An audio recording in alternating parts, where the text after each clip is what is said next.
Um, when did my name become Klaus?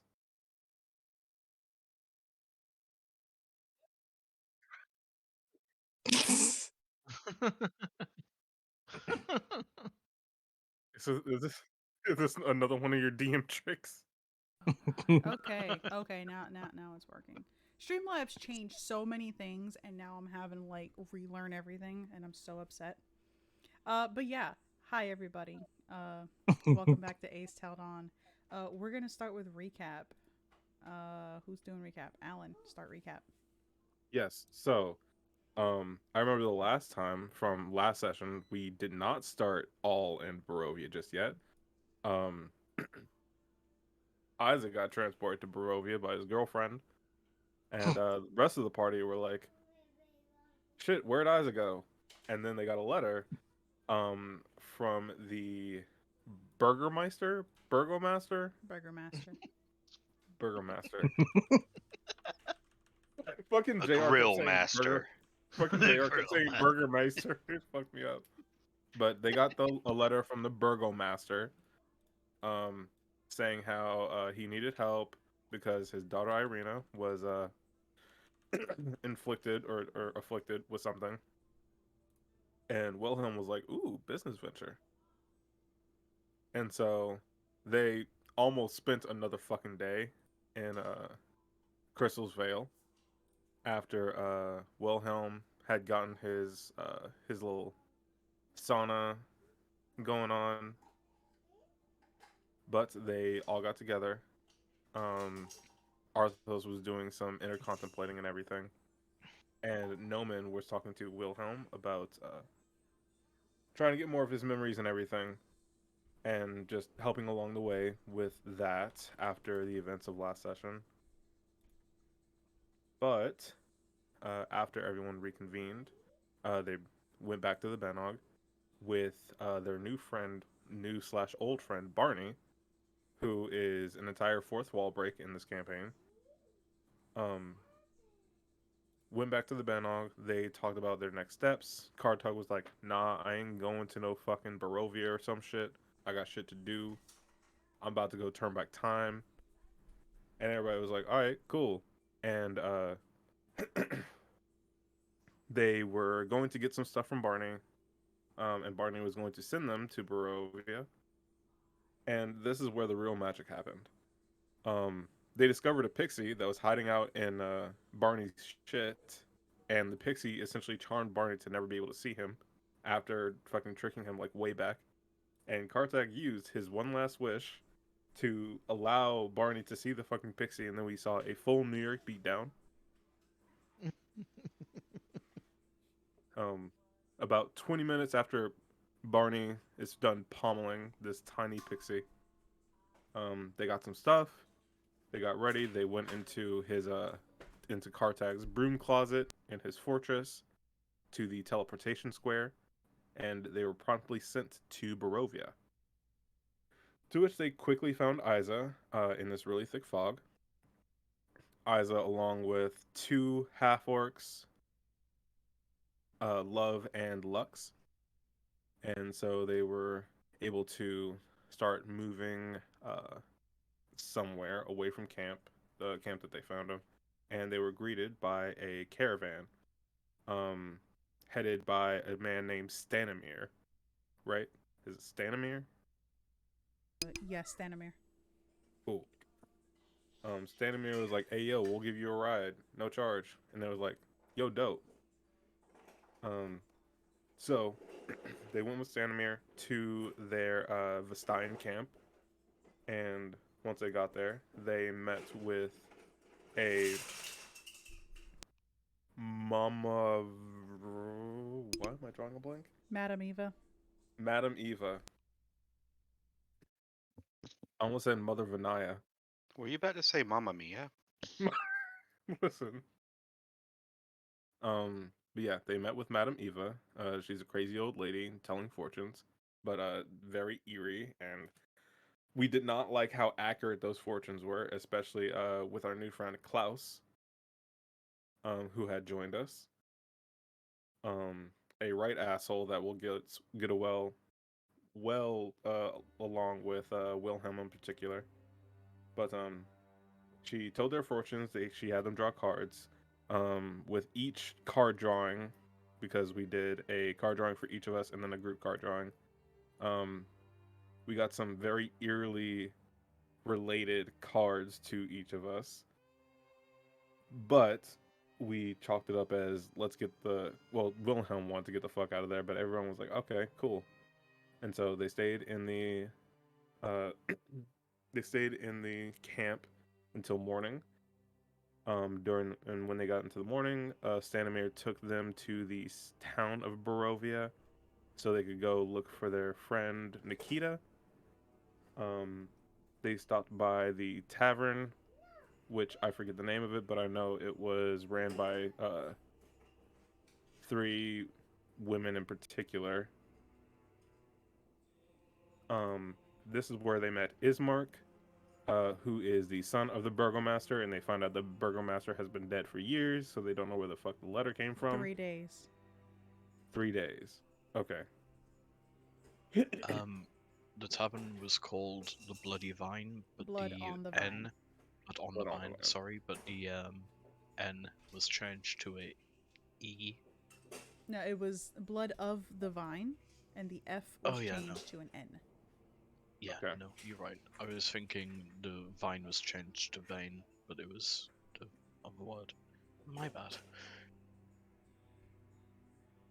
But yeah, they met Ismark. Ismark told them that his father had been dead, but he still needed help with his sister. And we told him that we were looking for Nikita. He said the best place might be at the church. So they went to the church. They met with Father Gru. I legit don't know his actual name, but he looks like Gru. Donovich. Donovich. Okay, and they met with Donovich. Spoke with him. They hadn't really seen Nikita. Um, but we heard some wailing from below the church. And it turns out it was Donovich's son, to which we went to handle that issue because he had been turned into a vampire by none other than Strahd, and returned to this village after going off with some mysterious mage trying to do a civilian revolt. And so he was cursed to torture his father essentially for years on end, or however long. Um, they tried to feed him because he had been starved for a very long time, and with the very slight sliver of sense that he still had left in him, he wanted to tell his father that he tried his best and that he's sorry. And he told the party a little bit about the venture as far as going after Strahd and how he was the only one to come back. And then he turned feral again, to which Isa had implanted some false memories to help him calm down and remember peaceful times before killing him. And that is where we left off. All right, awesome. So, you all watch as Isa takes the makeshift stake and stabs Doru in the heart. He incinerates. Isa, William, and Arthos, the three of you kind of feel almost as just a slight sense of sadness at watching this happen. You might not have known this individual, but they are kin nonetheless. So to watch one of your own fall to madness and have to be put down, it's just a little, like, it just only slightly pulls at your heartstrings. All of you, though, realize that the wailing upstairs has stopped.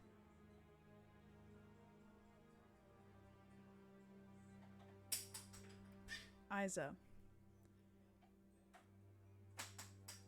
as you're driving this stake into Doru's chest, you hear something in your head. And you see, it appears like one of the cards is floating above your head. Or in front of your eyes.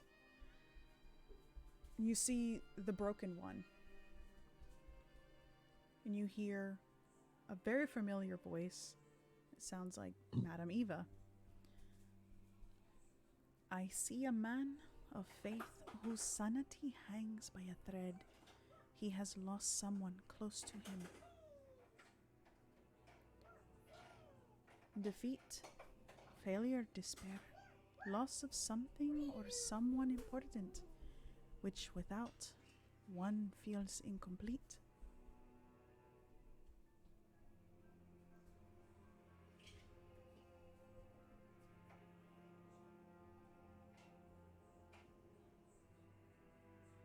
And that was just Isa that heard that, right? Yep. Isa's going to kind of stay sitting there for just a moment before standing up. I think it's time to go.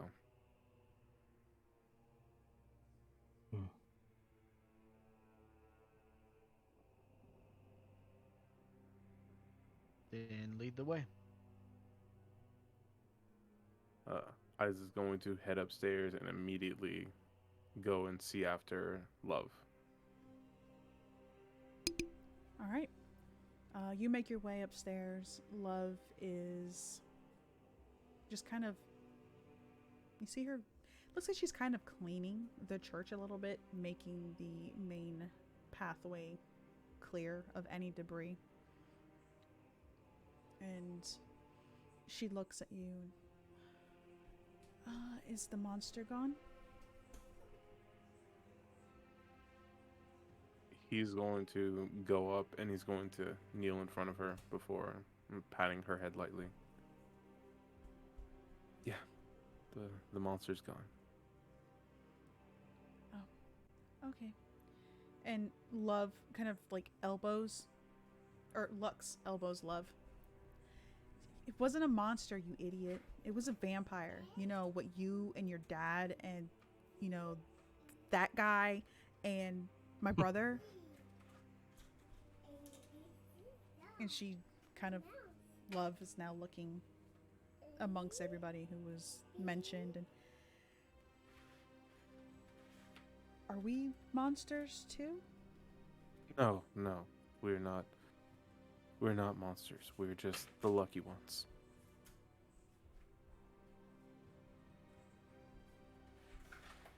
Okay. And she doesn't say anything much after that, just continues to go about cleaning a little bit.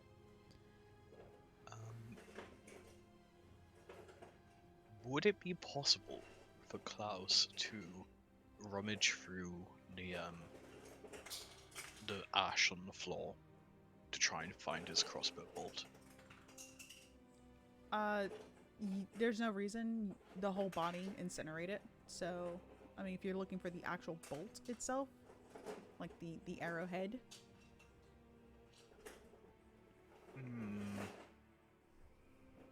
No, it's fine. Okay.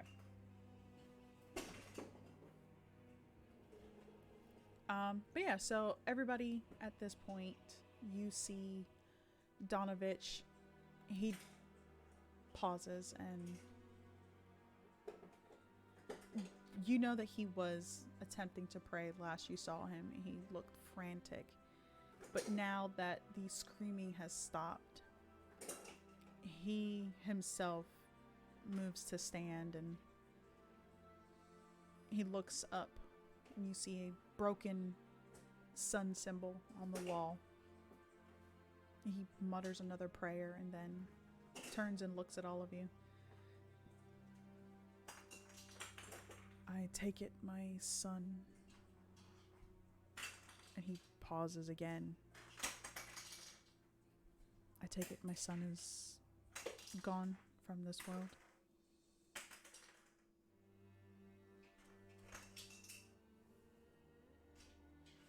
He said he did his best to fight. And he wanted you to know that. We helped him pass along as best as we could.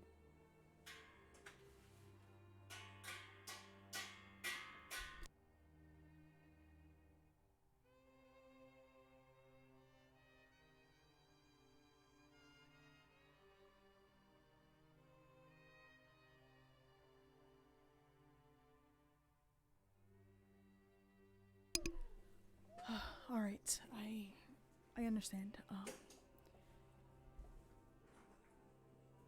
Thank you. It's not something that one would be thankful for, but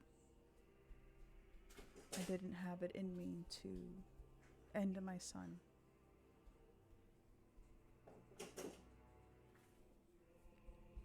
If there's anything I can do to help you,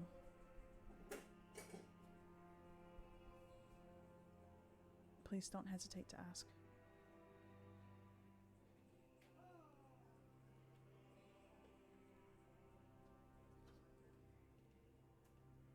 Could you tell me,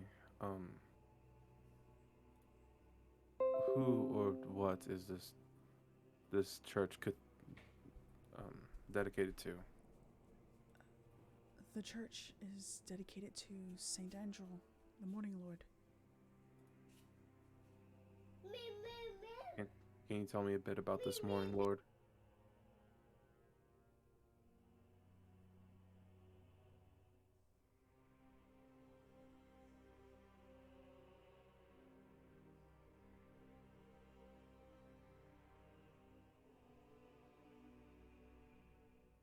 DM?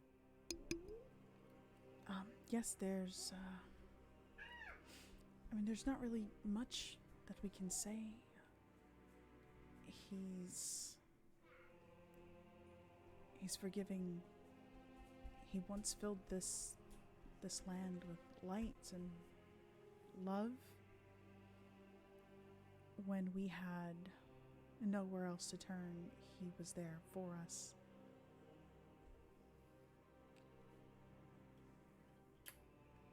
He used to provide sanctuary. He offered his own body to the congregation to fight the darkness. I'm really glad you added that bit at the end there. Why is that? He just sort of like smirks and shakes his head. Nothing. Don't even worry about it. Okay.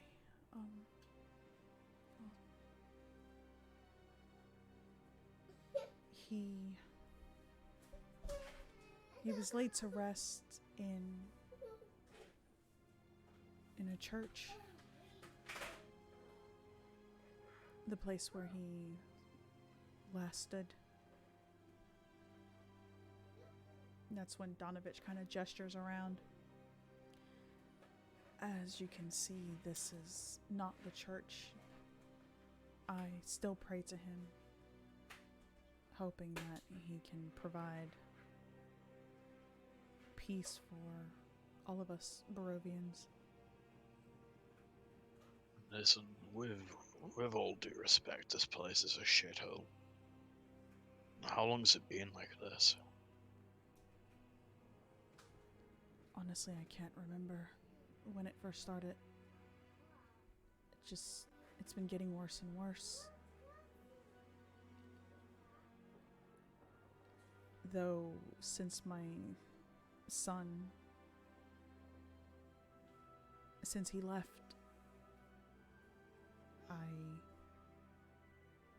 I haven't had the strength to continue to upkeep the place, and we don't have the funds.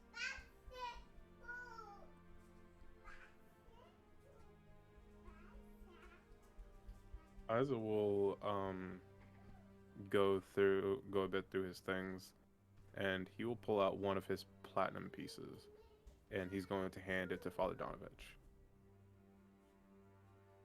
It's not much, but at least in the memory of your son. I'm sure the place that he was put to rest could do a bit of cleaning.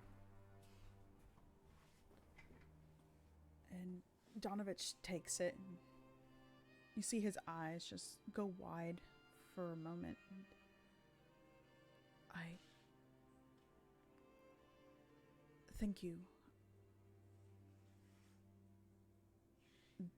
This will do all of our village. And you see him crying now. He can't even finish the sentence.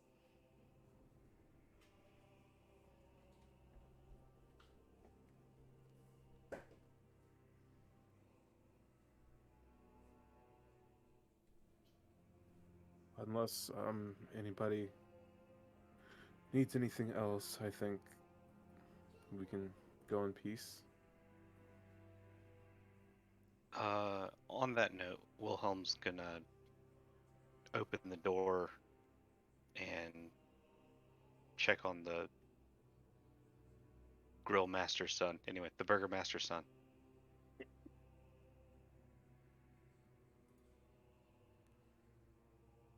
want to see if he's awake. You're gonna go check on Ismark? Yes. Yeah, you go in the room and he's laying there with his eyes open, staring. Just kind of quiet. How are you feeling? I feel exhausted, but well enough, I suppose. I think you wanted us to come with you to your home? Yes. Yes,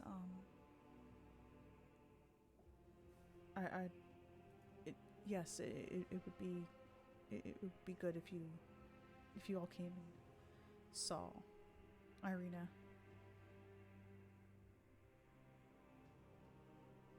All right. We're ready to leave now. Yes, of course. And he stands up, albeit a little slowly, and starts to make his way out. As you guys are heading out, Father Donovich does call out again. May the Mourning Lord protect you.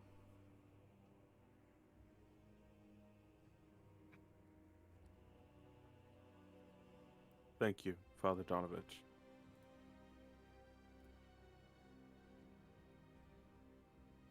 So you all make your way out of the church. And Ismark starts to lead you down the path towards his home. It's a straight shot down. You end up in the center square, and from there he takes you directly down to the last large house.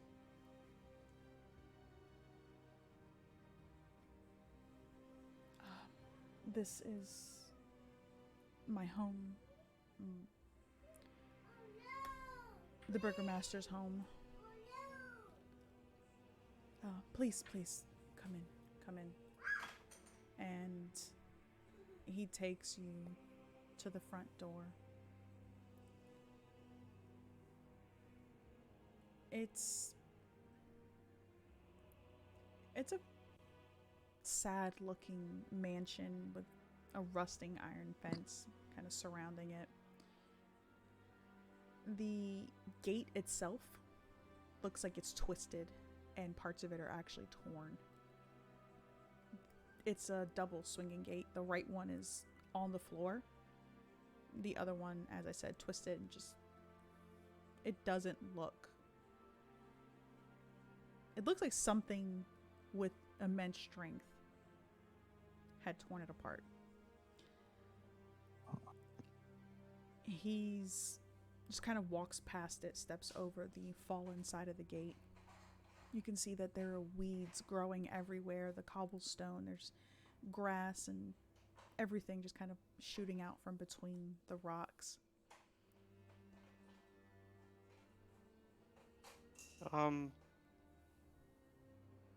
Your home's quite rustic. It looks Bruh. like shit. What exactly happened to the gate? I'll tell you inside.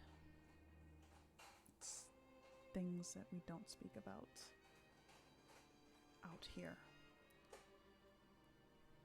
And he heads inside. You can see that looks like there would have been vines growing up on the side of the house, but it's almost as similar as the church. The outside looks a little charred, and you can see claw marks just ripping across it. Obviously, fire marks as well. Oh. You He has all, invited. yes, he has all invited you inside. Okay. You all do realize also that the glass itself, there's no glass on any of the windows. And from where Yeah. you're at, you can see that all the windows are covered in wood. They're boarded up. And there's just claw marks on them as well, burn marks. There's just this oppressing feeling just lingering around this house. Lovely. Noman, as all of you are walking in, Noman, you notice in the weeds paw prints and human footprints as well.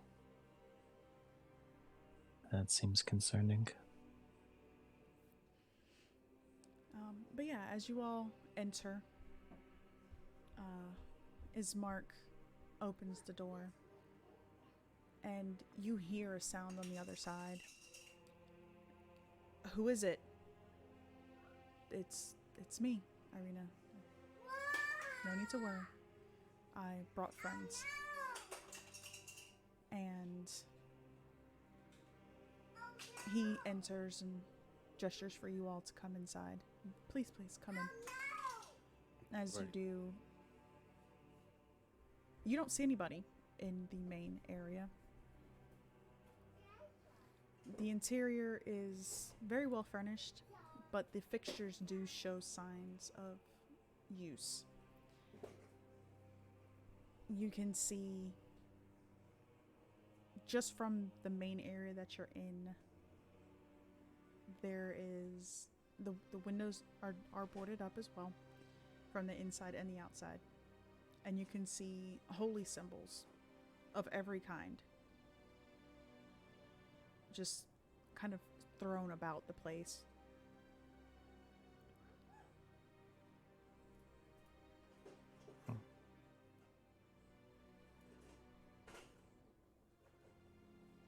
Like are they all over the walls near the doors and stuff? They're on the walls, they're on the door, they're on tables. You see them hanging above doorways.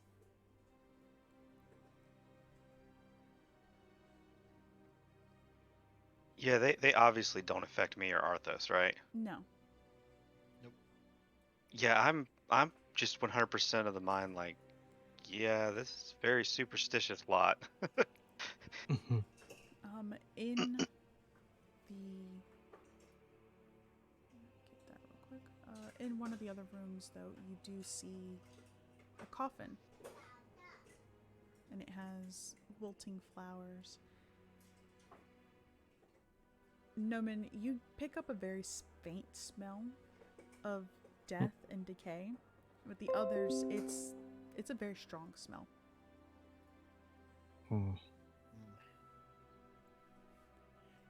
And then you hear like rustling and a woman steps out. William, she looks strikingly like Nikita. Oh. Only her hair isn't red.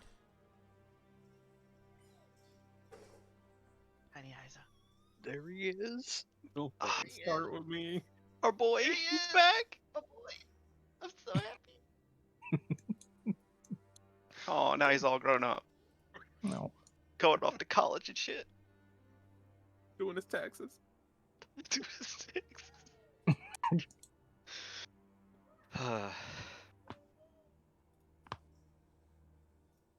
Not Nikita.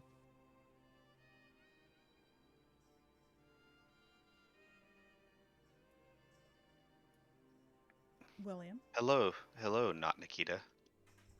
William. Yes.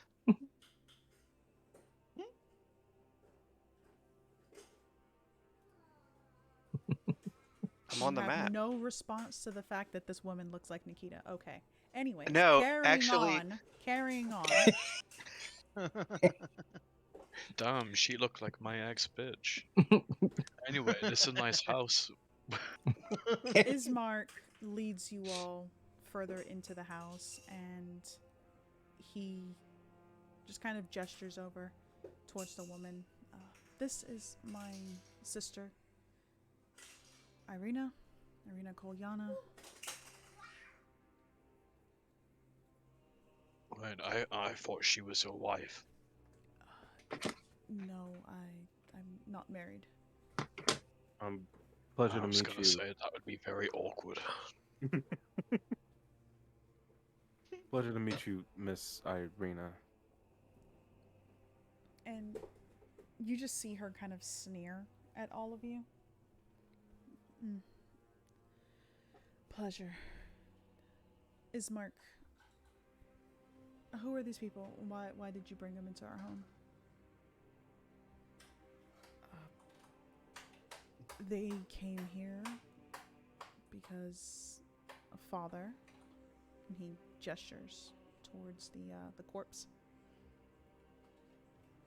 Father has requested assistance for you.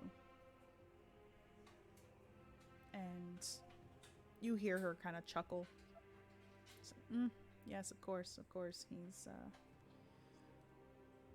He's so helpful, isn't he? That's when she turns and looks at all of you. I don't know why you came here. I don't need your help. I'm perfectly capable of taking care of myself. So if it's money you need, I can pay you and you can be on your way. I'm sorry that somebody bothered you.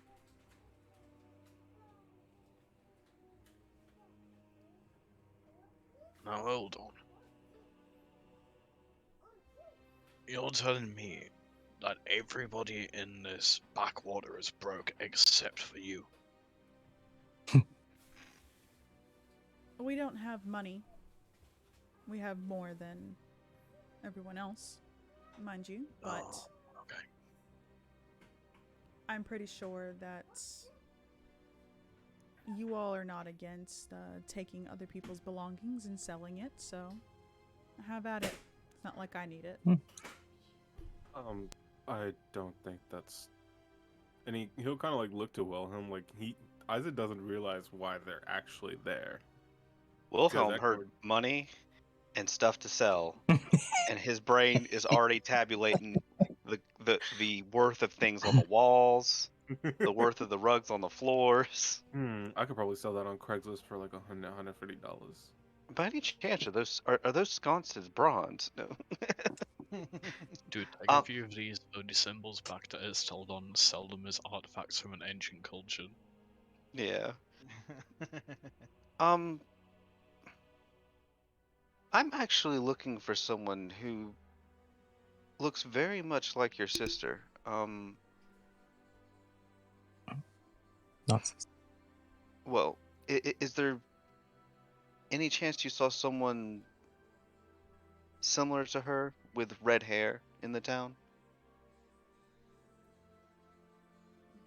Ismark he looks like he's trying to think, and no, I'm sorry, I haven't seen anybody like that. You said you were looking for Nikita back at the tavern. Yes, yes. It's strange. I swear they could be twins if not for their hair. And you see Irina just kind of sneer at that. And Ismark just he shrugs. Like, I'm sorry, but no. I none of us have seen anybody resembling my sister, except for my sister. And he looks over to Irina, and she shrugs. She's like, I don't leave the house, so. So, you said you would explain the gate and the appearance of your home once we entered here. Though your sister may not want our help, do you? And he nods. Of course, as much as Irina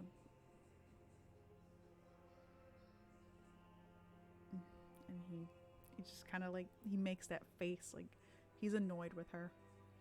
Mhm. As much as my sister will insist that we do not need your assistance, I would greatly appreciate, at least if you are able to,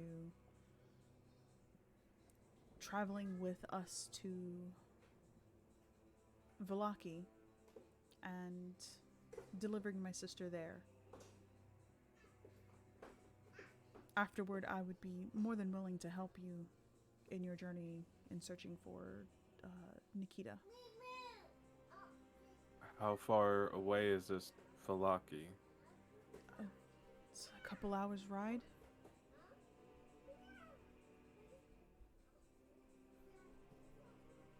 We can leave early tomorrow. We should be there by early afternoon. And what exactly would we be protecting you from?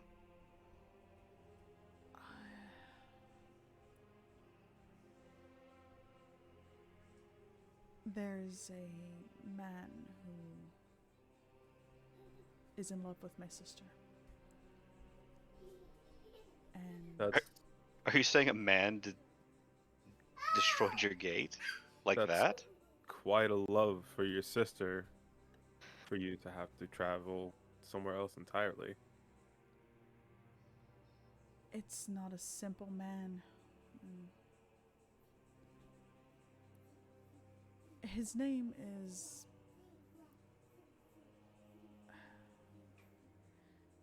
And he's kind of hesitant to speak the name, and Irina squares her shoulders. His name is Strad von Zarovich. I don't know much about the man, but I do know that he's obsessed with me, and I don't take kindly to it.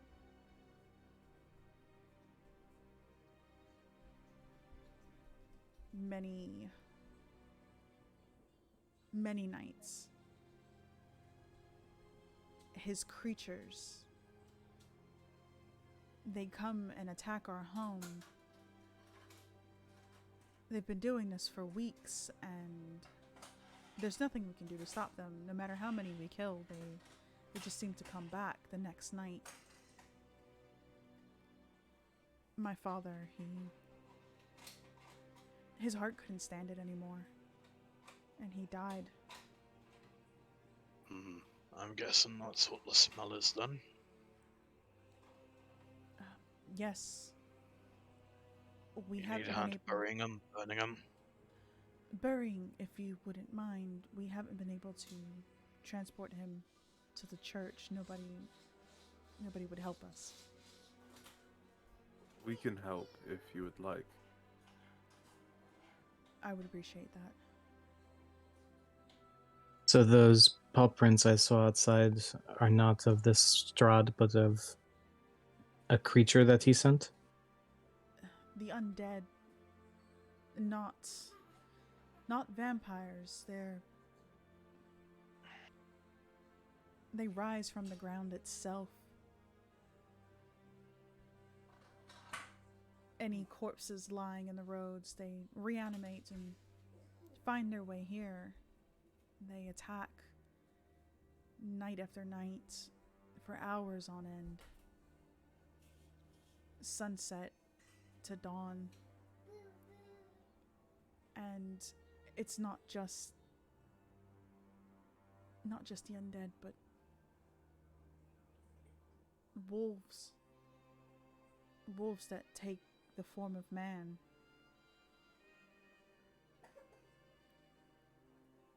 Klaus is gonna reach behind his ear and take the stub of a cigar and just light it on the brazier behind him, take a few puffs.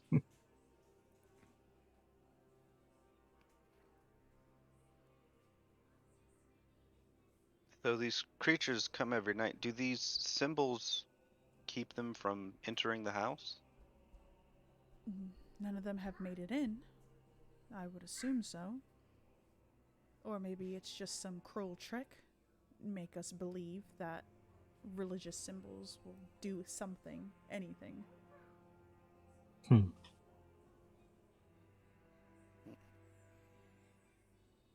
I don't put much faith in religion. Understandable.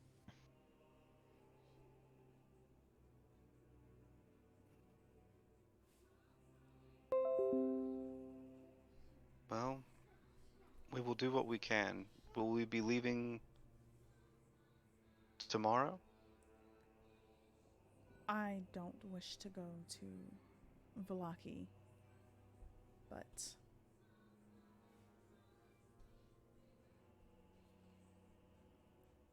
if you all help me bury my father, I'm willing to put my pride aside and go. And you see Ismark just kind of like breathe a sigh of relief.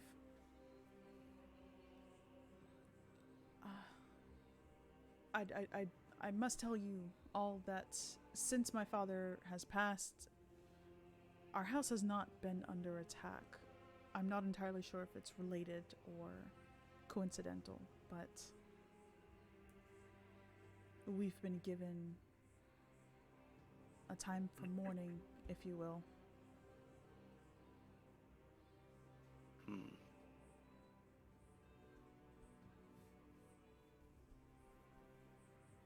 At least there's some evidence of respect. And Irina just kind of like sneers and respect.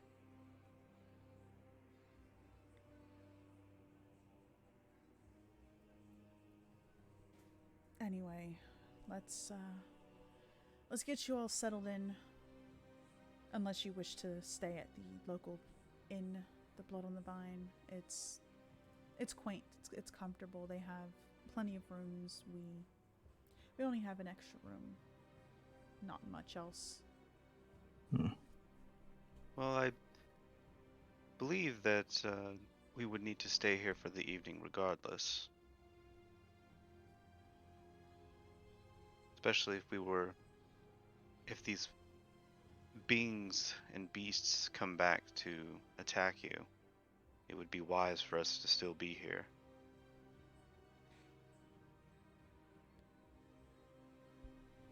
Understood. Well, let me take you all upstairs, and you can claim one of the rooms. I'll spend the night in my brother's room. It'll free up a room for two of you. Right. I don't mean to be rude in asking so, but you wouldn't happen to have a study of some kind here in your home? Yes, we do. My father was an avid lover of books.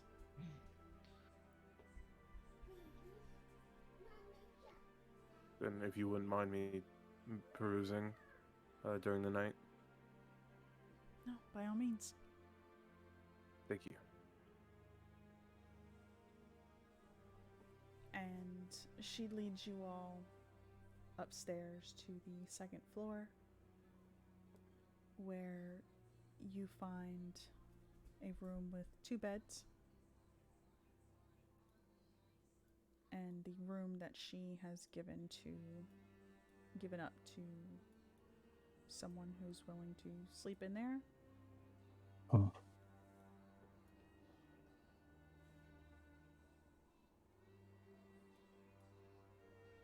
Irina and Ismark will be staying in this room over here. And she does gesture towards you, Isa, and leads you to a small study. Okay. Could I request Love and Lux staying in? Well, is this room available? Those two, the one with the two beds and this one down here, those are the only rooms available. Okay. Hmm. Okay. We should probably we could put the 2 kids in this room. Yeah. That makes the most sense. Give them the And- comfortable stay. And seeing as we're going to probably still be on watch tonight because this place has been under attack, we have room for 2 people to sleep. And we can kind of rotate shifts. You're staying in the library for the evening, aren't you? Yeah. Oh, okay. You all do have your bedrolls as well, so Mm-hmm. That's Mhm. what I was thinking too. I want my shift with him, nobody else. He points at Nerman. It's almost Aw. like you have something against me. Right? Rude. I don't smell of death. Undeath. but yeah, Guys, it doesn't so understand. once all of you have figured out your sleeping accommodations, Ismark and Irina do lead you back downstairs. Ismark heads straight into the other room where his father's body is. He's just kind of hovering over it, like speaking to him, wishing him well in his journey to the next life. Just typical. Just, I'm sad. Let me cry over it. Things. Irina is walking around. You see her heading into the kitchen and not really doing anything. She's just kind of just moving about.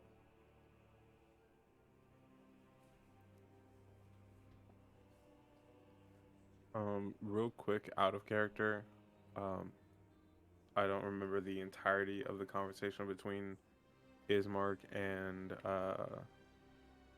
Wilhelm initially, but was there something said about Irina being afflicted of some kind? No? No. Okay. Except with a bad attitude, apparently. He said that there was an issue, that his sister is suffering from something, and that hopefully you all can help. This is exactly what I'm thinking they're suffering from, is that they're under siege because of this Strahd. Okay. I was So- under the impression that it was suffering from something as in like physically, like medically suffering from something. Dude, I'm not gonna lie, as soon as we walked in, there was nobody there. I thought she was gonna be a ghost. Marginally easier to help, but So, what are you all going to be doing now that it's roughly around 2 o'clock? Oh, okay. It's not late at all. plenty of time. Ismark is still downstairs? Yes, he is in the room with his father. His father's body, but his father nonetheless. Once the kids are situated upstairs, I'm gonna leave my stuff in the chair in the room, except for stuff I carry on me, and then I'm gonna head downstairs. I want to talk to him. What time do what time have the undead and the beasts started to show up? It ranges from immediately at sunset to sometime after. It always ends just before dawn. And you said that you fought these beasts and undead off. Do they leave I'm bodies sorry. behind? Do they leave bodies behind? Yes. Those that we have been able to kill, yes. We've burned them, to prevent it from happening again.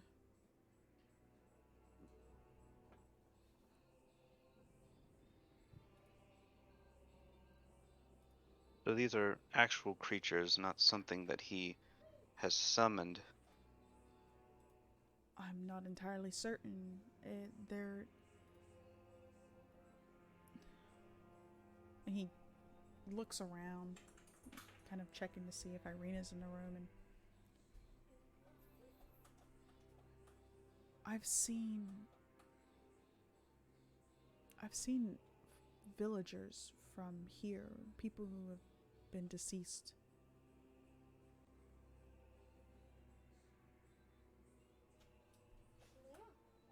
We attended their funerals.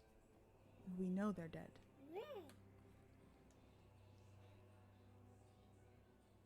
And yet they attack our doorstep.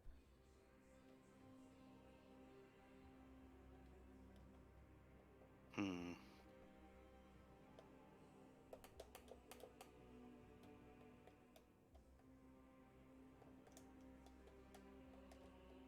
Maybe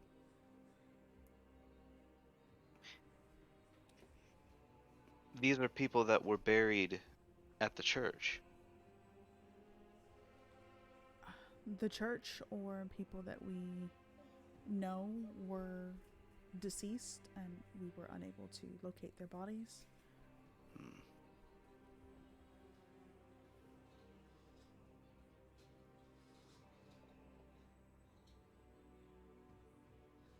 But the fact that there were some people from the church that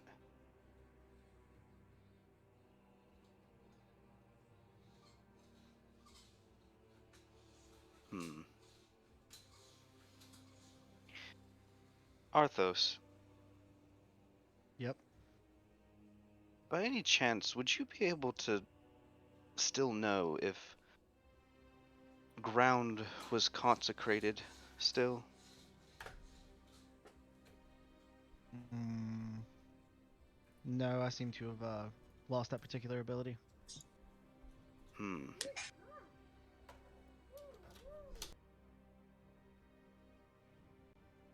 Would we not know Strange. it's consecrated if we stepped upon it and something happened to us? I mean, I've never personally dealt with that. I've Mm. I've always thought it to be a myth because it's never affected me, so. I've not been changed long enough to know, honestly. Hmm. I'm sorry, changed?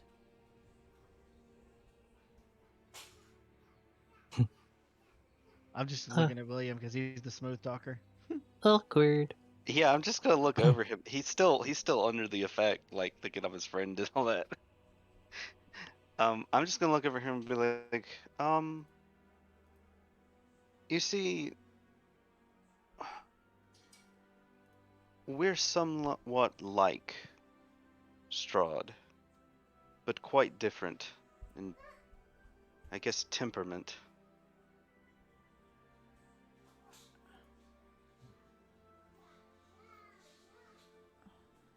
Understandable. See, just like there are good and bad people, there are good and bad vampires.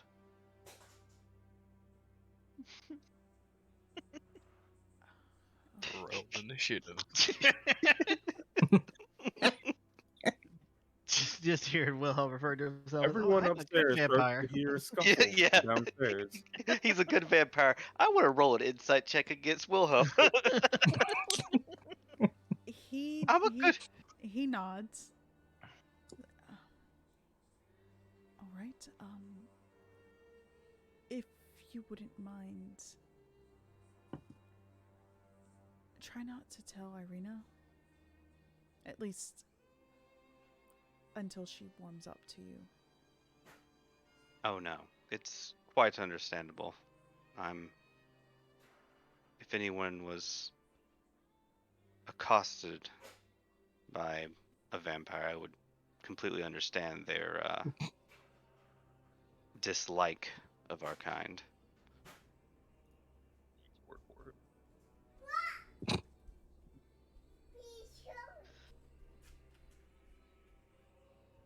In the meantime, though, would you mind me modifying the grounds? Modify how? Just to make them a bit more defensible in case anything does come along. I noticed the condition of the windows, and I prefer to make it harder for things to get up to them. Yes, please, by all means. Man, he's gonna regret that when combat engineer JR is done with this. Oh wait, hold Um, on. It's And- only them three having this conversation, right? Yeah. mhm. Mhm. That means Unless the other you are, vampire doesn't unless know your that we're both. token is not in the Mhm. room, you are not Nope. there. You are not present for the conversation. So Isaac doesn't know to not tell them that he's partially a vampire. All right. Mm-hmm. Oh, when that conversation happens, you're gonna get kicked out. You'll be sleeping outside. We'll just be honest, that man, you shouldn't have told her. I don't know why you did what you did. I mean, there is the tavern. There's the tavern. Isaac doesn't even know why we came here to begin with. Oh God. With Communication. that said, it's 2 o'clock. What time is sunset? You don't know. I would like to ask him what time sunset is. I would say roughly 7. Roughly 7. Though, with the sky as cloudy as it is, I mean, we're not entirely certain when sunset actually is. Hmm. And you also mentioned that you would need some assistance in burying your father. We still have several hours of daylight. Yes, I would greatly appreciate that. The sooner we can have him buried, the better. And where do you wish to have him buried?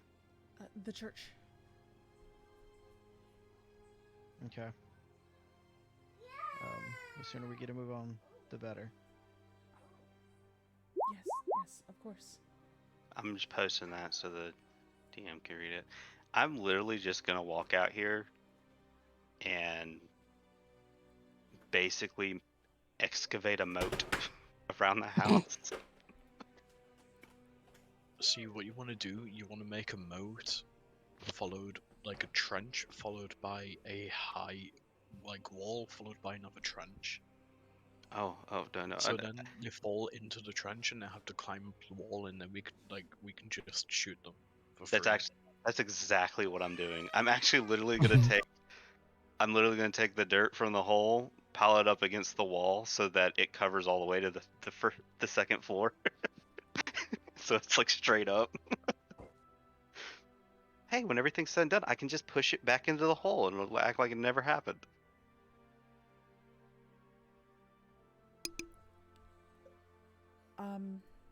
But yeah, so that's perfectly fine.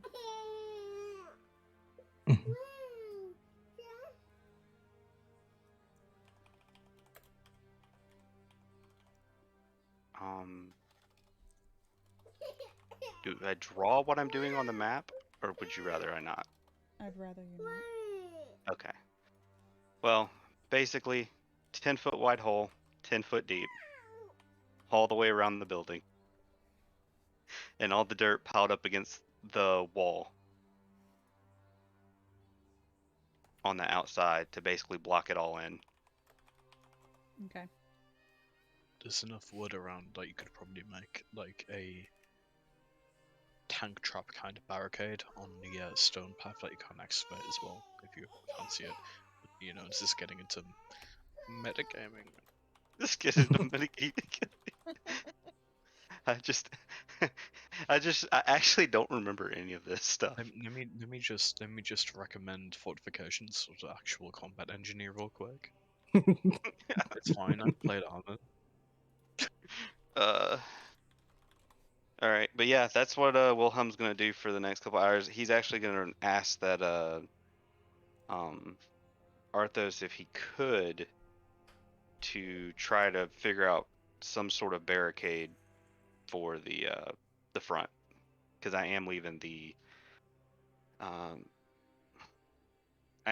walkway untouched. It's gonna be basically kind of like a bridge and moat kind of thing. Okay. Funnel the enemy. As soon as I get this buried, I'll come back and do what I can. But yeah, so Klaus, what are you doing? Klaus is gonna make his way to the kitchen, and when he sees Irina, he's just gonna give like a casual nod. Looking for something? Don't know if you might have it. Willing to trade for it. What do you say? Depends on what it is. A pouch for food. Maybe some berries. Some protein if you have it. And she gestures towards the cabinet beside you. You're welcome to check our wares, storage. Appreciate it. Won't take much.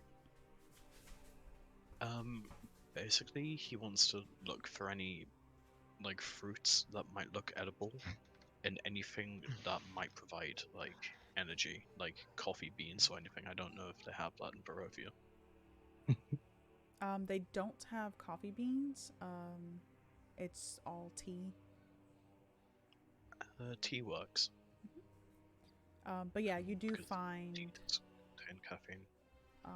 you do find berries and nuts and dried meats and basically anything to make rations and stuff, as well as stuff to actually cook fresh as well.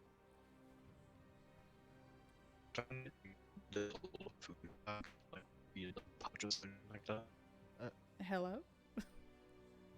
Leather, Hey. great. Gato gato, Mr. Roboto. Uh-oh. I think Discord's All your doing a base are puppy. belong to us. Are we good? Better. I did hear that. Yes. Yeah. Okay. All right. Okay. But yeah, so you do find the items, just various dried and fresh goods. Yeah, he'll take like maybe 3 bags and fill one with like berries and tea leaves, the other with nuts, and keep the third one empty. He's gonna make some gamer fuel now. Oh my god. Basically, what he's gonna do, he's gonna take his bag of spellberries, which contains 6 ripe delicious blueberries, which provide spell slots. He's gonna take some of the fruit that he took. He's gonna take the tea leaves for caffeine and energy, and the nuts for protein. Put them into his grounds bag, which is a bag with like an emblem of a castle on it, and he's just gonna roll the bag in his hands for like a minute. Okay. And- Just so you know, the spell berries, those have to be consumed in like themselves. Oh, okay. So I can't make gamer fuel with the spellberries. Okay, ignore the spellberries. He's just gonna make the powder, Okay. and then he's gonna throw some into his water skin and just shake it around. Yeah, Irina is watching you this whole time with the look of absolute disgust. After he's done, Do he's you mean gonna her face? after he's done, he'll hand over the water skin to Irina, pop the lid. Go ahead, try it. I'm It's like a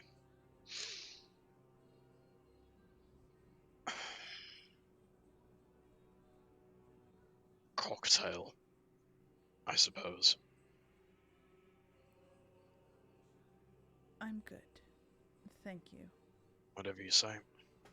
Vitamins, protein, and caffeine. Everything you need. You'll take a drink. She's just she doesn't know how to respond to this and just kind of walks past you and heads back out.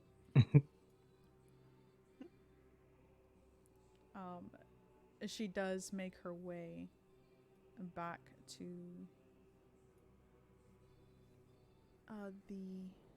the room where her father is. She sees Ismark and Arthos. Are we going to bury father tonight or tomorrow?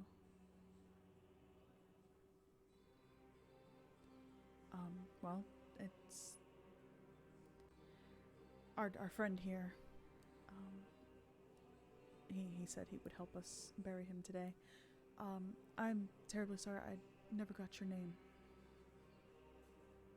Arthos. Just Arthos. Arthos. Arthos said he will assist us. And Irina just kind of looks at you, Arthos, and gives you a nod and turns and makes her way out. She heads outside past you, William, and you see her hitching up a horse and cart. And it's a flatbed cart, and she's, well,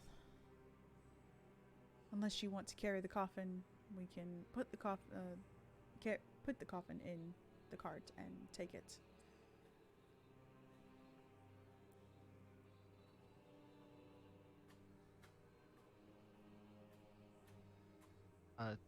That probably would be easiest. We could go ahead and move it now if you wish, as long as the cart is properly hooked up. Yes, and she's already hitched it up and everything, and you see Ismark closing the coffin,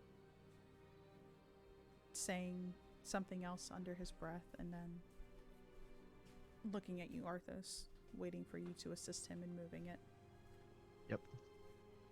I will get on the opposite side of wherever he's at and help him pick it up. Okay. So the two of you easily move the coffin over to the cart. Irina sits in the front, and once Ismark and whoever else will be going with them get into the cart, she rides off towards the church.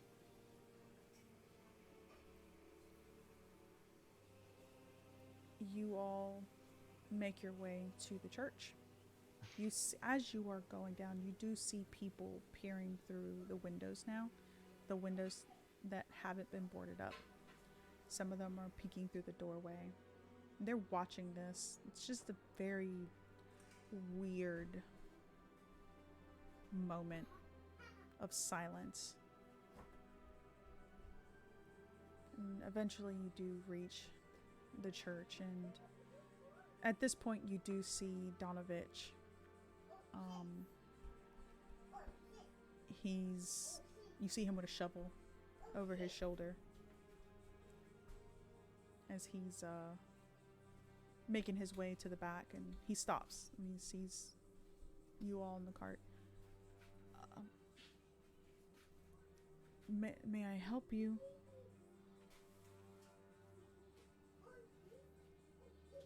And Ismark just gestures behind him. We're here to bury our father. And Donovich nods and just kind of gestures for you all to follow him to the back. He takes you to the cemetery itself, and you see him. He's in the process of digging a grave, but he moves over to the other side and starts to dig another. As we're walking, Klaus is gonna, like, scan the graveyard to look for any disturbed graves. None of the graves look disturbed.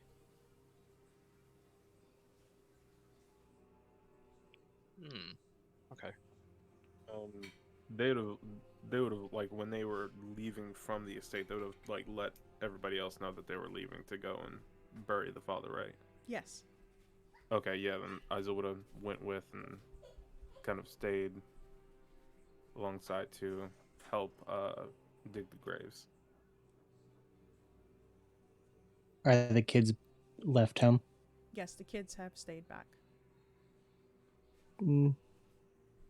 No one will stay to cover them, just in case. William is there. Okay. Okay. Then he'll go. You could stay with William if you want. Do it. It's a trap. You could get your bubble bath. Priorities. Yeah, that's true.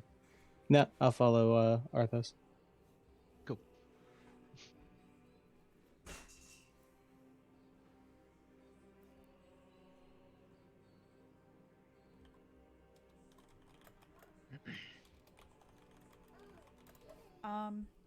But yeah, so I was just notified that tomorrow is Alan's birthday. God damn it, What? Aaron! Oh snap! You bag of bitch. I love you, boo boo. Happy birthday. Wait. Is your birthday on the 11th? Josh. Yeah, happy birthday. Yeah. It's tomorrow for Josh. It's today now. 11/11. Yo, Kenny was born on the same day as Skyrim came out for the first time.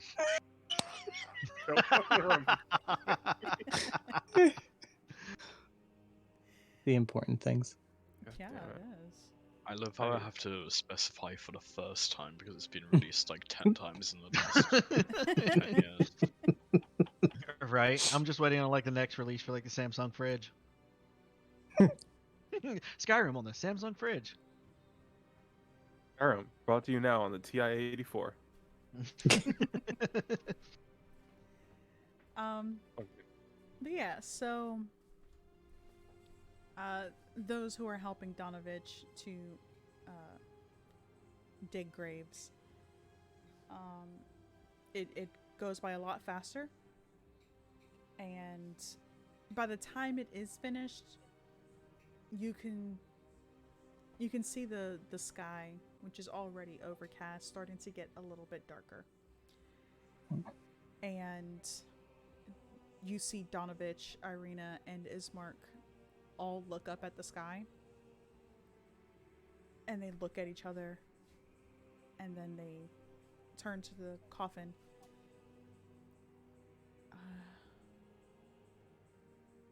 Rest in peace. And they just kind of shove the coffin into the ground. You see Ismark and Donovich kind of like hurriedly putting dirt onto the coffin itself. Yeah, I'll be helping. Irina, she looks like she wants to say more, but just she didn't have the time to actually mourn. But she just kind of makes her way back to the cart and turns it around, getting ready to head back up. Everybody, let's head back as quickly as possible. We don't want to be out here at nighttime. Certainly not. Right. And once their father is buried, Donovich looks at the other empty grave and he kind of just lets out a sigh. He's like, "I'll bury you tomorrow, son." and heads back inside. I don't think he's actually went to go and check. There's fucking nothing left there, bro. Just After scatter the ashes, it'll be quicker. he's been cremated. Put him in an urn. In fact, Klaus is gonna look from the cart to Donovan. Just scatter the ashes, it'll be quicker.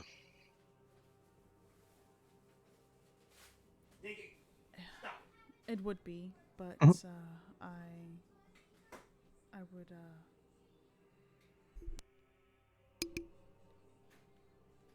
I would still like to give him a semblance of a burial. And he just makes his way back inside. Irina is slamming her hands on the side of the cart. Come on, let's go. I will not be held responsible if any of you get killed out here. Are those just gonna give her a smirk That's and then fair. hop in the back of the cart? Isa will follow. Yep. So, once all of you make your way onto the cart, she leads the horse back to her home and doesn't even bother to unhitch it. She just kind of leaves it near the front of the door and makes her way inside. Ismark as well, he follows after her. I've got a question for you, Ismark. Yes. I know you're scared of shit can wait until we're actually through the doorway. Ask away. You said some of the corpses you'd seen attacking, they were buried, but none of the graves in the graveyard were disturbed.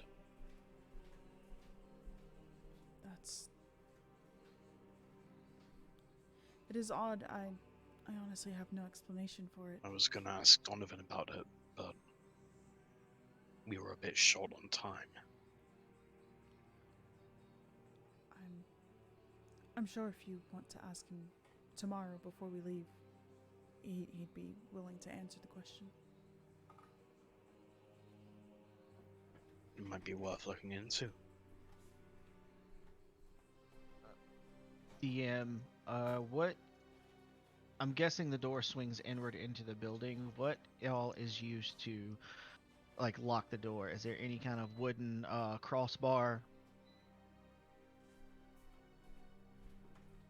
Wilhelm did want me to try to fortify it, so I'm gonna see if I can find something. There are no crossbars on the door. You just see that there are like desks. Not really super heavy, but he just uses basically whatever he can to press against a door.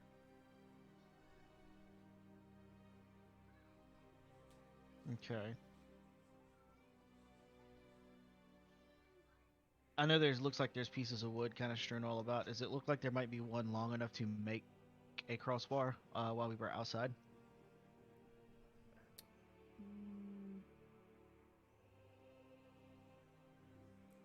Yeah, if you head to the back, you would definitely find some longer pieces. Okay, yeah. I'll grab a couple of those.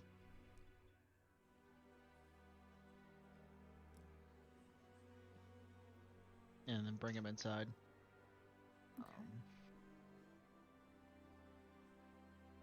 Are the braziers metal? Yes. Braziers. Okay, so they would... You want to fight? I'll take at least one of those pieces and support it on top of the braziers, just to get on my nerves now. You shouldn't have said nothing. No, braziers. Okay. And yeah, along with the so- desks and whatnot. Yes. So is there anything else that any of you will be doing? Where, once we're coming back, where is Isa? Back in the study? He's like he's spending most of his time in the study, but kind of like going back and forth, checking on Love and Lux. No one's gonna go into the study while he's in there between any of the checking of the children.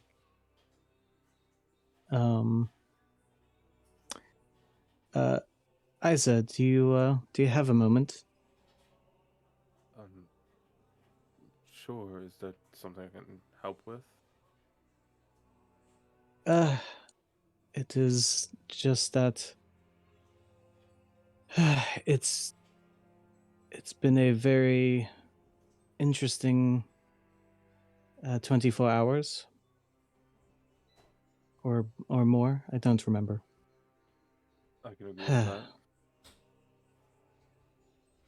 But it seems that a couple of us around here remember a few things more than we did before then. This is true.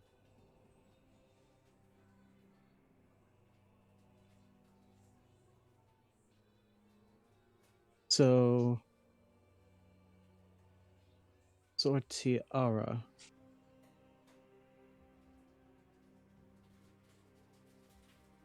Is that really her name? Or is it Leafa? What are you talking about? Why wouldn't her name be Sortiara? It is confusing because they are one and the same.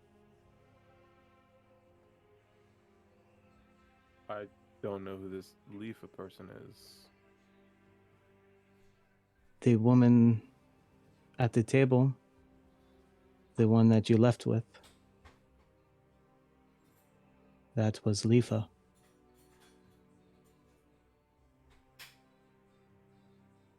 She wasn't the blonde that I know her to be, but Arthos picked up that it was her.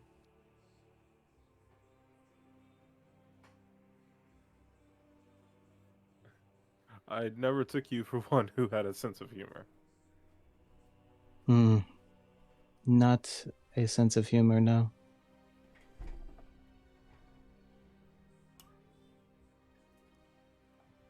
You're welcome to ask Arthos yourself. So what, he's in on this cruel joke? The cruel joke is what she did to us. All of us.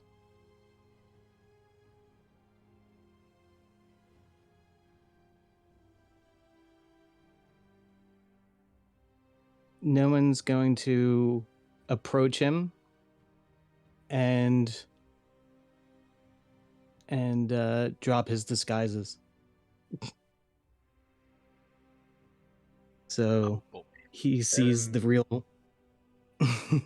Isaac immediately backs the fuck up. Not like trying to be disrespectful, but that really caught him off guard. And as he's changing back, you know what she did to Arthos and apparently me? That woman destroyed whatever I was.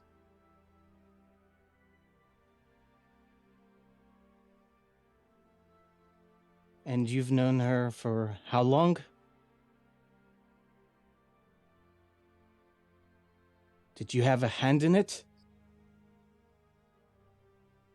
Isaac is going to have like this look that shifts from like shock to confusion to kind of angry as he stands up. I think you must be mistaken.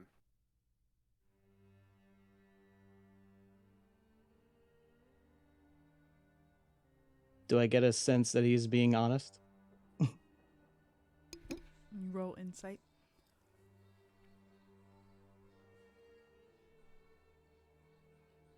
Are you Doo-doo. attempting to be deceiving or are you being honest? I mean, as honest as Eisen knows to be. Yeah. He Oh ain't never wow. told a lie in his Oh, life. damn. That's a natural 20. Yep. Yeah. Eisen You- ain't never told a lie a day in his life. Yeah, you can Poor Isa. definitely tell that Isa is being genuine. He doesn't understand what you're talking about, and he thinks that you are definitely mistaken. He's gonna hold his gaze for a while, and you just see it. The voice has is fierce, but there's just no expression coming from him physically. And how tall is Isa? Eisen's looking good, 6 feet. Okay, yeah. So you're just kind of like looking down at this 5'4" guy. He was 5'4" as this figure, but just creating the perspective. And he's just gonna have a hard stare for a moment. And he'll put his disguises back up and say, well, that much is that much I know. At least you weren't seemingly a part of it.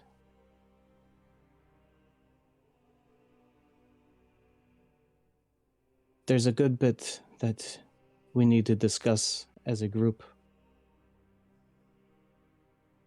Because that woman is nothing good. Whatever you may know or think you know, she is a disaster to so many. You can probably see Eisen at this point getting visibly angry. Well, before whatever talks the group needs to have, you should get your facts straight. I know her.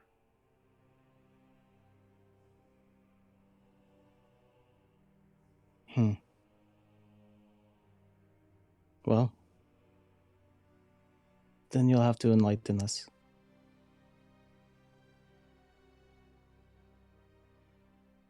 And Nevin will just walk out the study.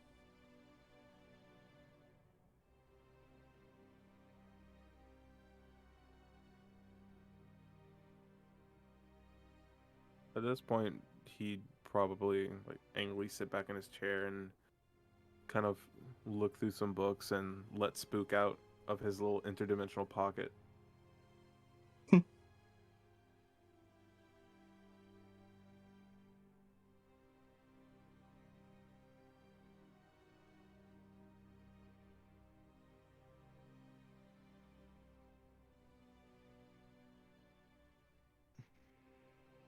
Ooh, can you believe him? The gall.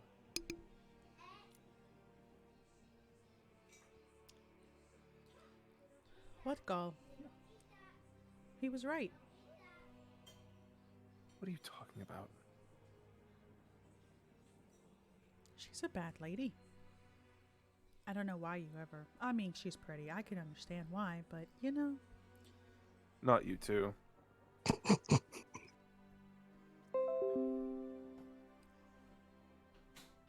Sortiara is not a bad lady.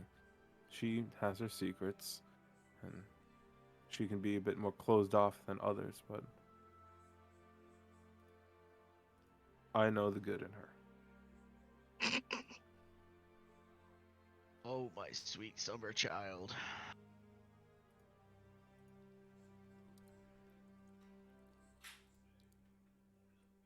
That's fine. You believe what you want.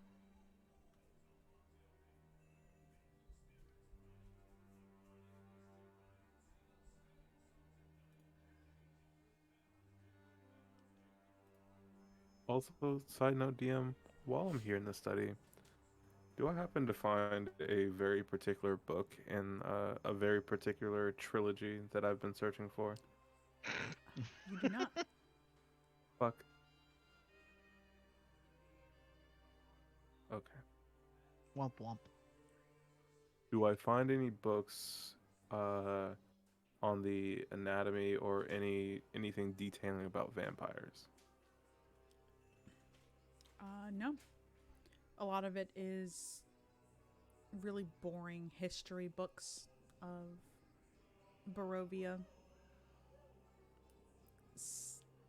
Books on flowers and herbs, gardening. You see basic books on different deities, which you are familiar with from Aes'Taldon. Aes'Taldon. A lot of the books here are what you would find in a general home for people who have money to have books. I will probably read up on Barovia's history.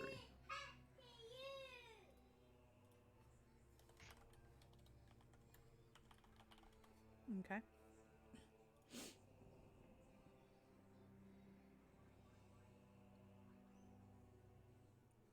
Yeah, and he'll probably spend the night doing that between checking on Love. All right. Yeah, you see Love and Lux. They're playing. Love kind of standoffish as Lux is jumping on the bed and giving the people's elbow to pillows and stuff like that. She's wild. His elbow spaghetti the shit out of those pillows. And for the most part, it's just them playing, or at least attempting to play. You do hear noises downstairs as you are passing from room to room. And eventually the smell of food does fill the air. By this point, the sun has set. And anybody who was outside, Ismark insists that you come back inside. And whether you do or not, he does shut the doors and attempts to barricade them. Arthos will help him fully barricade the doors. So, Ismark at this point kind of pauses and, well, now we wait. Our typical mourning period is 3 days. It has been 3 days. And he turns and makes his way into the dining room.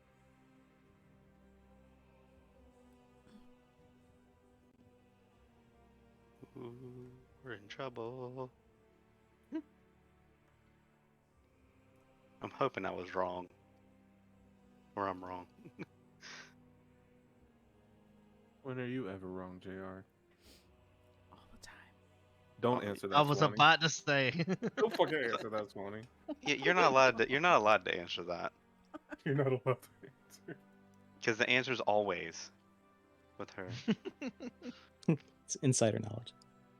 So,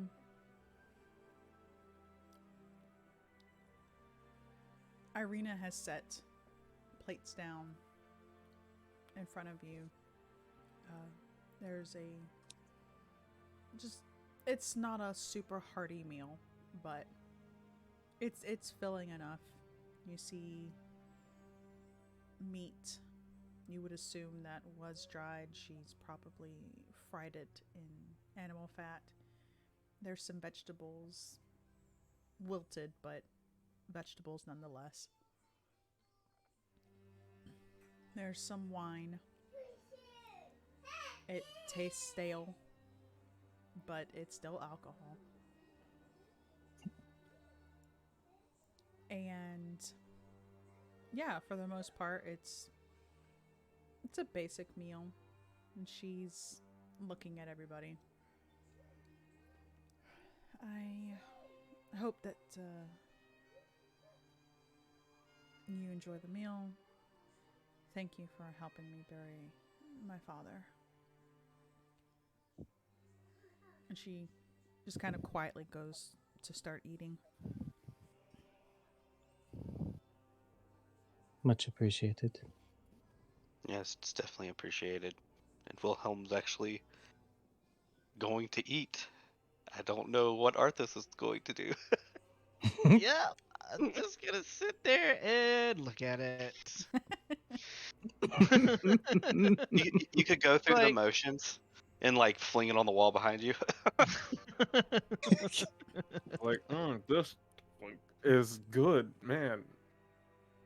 Noman's heart would break if he saw that. Eyes' heart would break if he saw that. I'm sorry you couldn't have more words for your father when we laid him to rest. It's fine. Not like I had anything to say to him, anyways.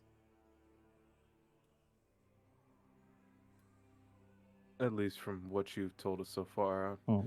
you probably had much more to say for him than I had to say for my father. So, in a sense, I envy you. And Irina just kind of shrugs, and she looks up at Ismark, and he pauses, but eating, and looks at her, and he nods. And she turns and looks back at you, Isa, and then kind of looks at the group as a whole. I should probably let you all know that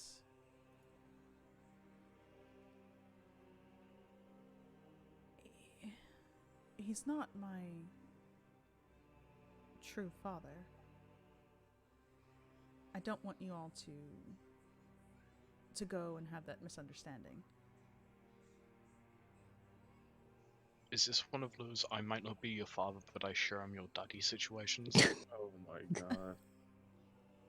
Bruh. I'm gonna commit seppuku because of you, I swear. Your toes itching yet? Well, I meant it in the Guardians of the Galaxy context. Yeah.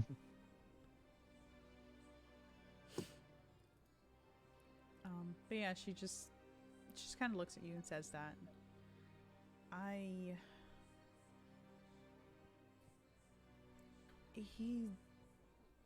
Indirovich adopted me, like Kolyan. He adopted me. I can honestly say I don't remember my past. I don't remember anything past meeting Kolyan.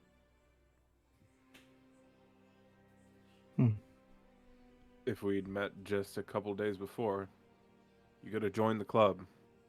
As he looks to Arthos and the rest of them.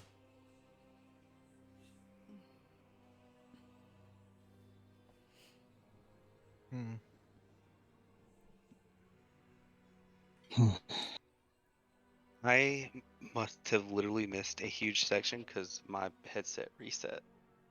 Bro. Oh. What was the last thing you heard?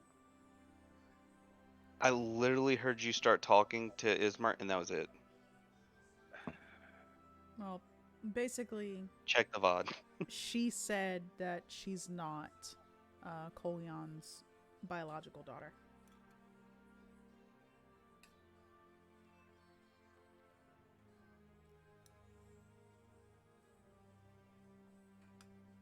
So who is she related to? Who are you asking? She didn't say who she was related to. Yeah. She just kind of Oh. went into a little bit about after she got adopted. Like, that's pretty much all she remembers. Oh, okay. And then Isa said something just now. That if she had met the group a few days before, she would have joined the whole I don't remember my fucking past club. Hmm. Yeah, Arthos is not going to say anything, but he is going to stare at Isa. By any Not chance, hostile, just deadpan.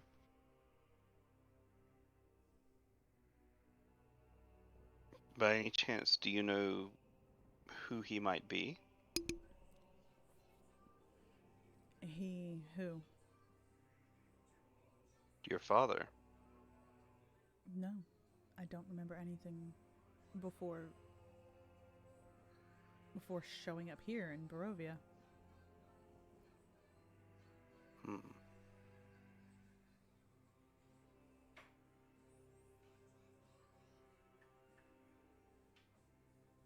And William,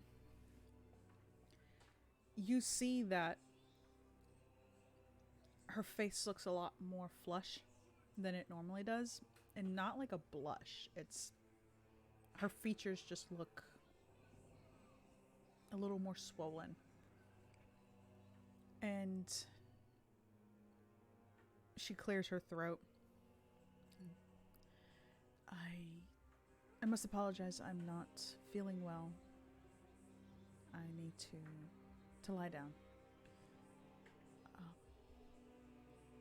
Please come get me if you need me.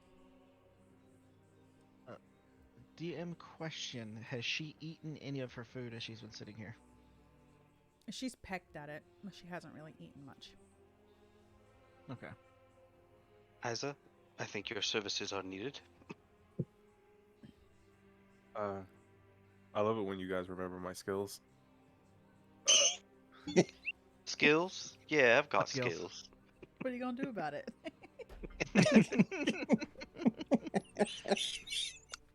She already left the table, or she's still at the table? She's leaving. Just like the DM is. Yes, Yeah. she's in the process of leaving. Physically, is everything in order? Are you all right, or? Yes, I'm fine. I suffer with fatigue. It's nothing to worry about. Well, if you like, I could give you a once over. I have some knowledge of medicine and such. You needn't worry. We have our local, I guess you could say, cleric. He comes by every couple of days and does bloodletting, and I'm usually fine by then. What, the fat man? Donovan? Oh, Donovich, no, he can't stand the sight of blood.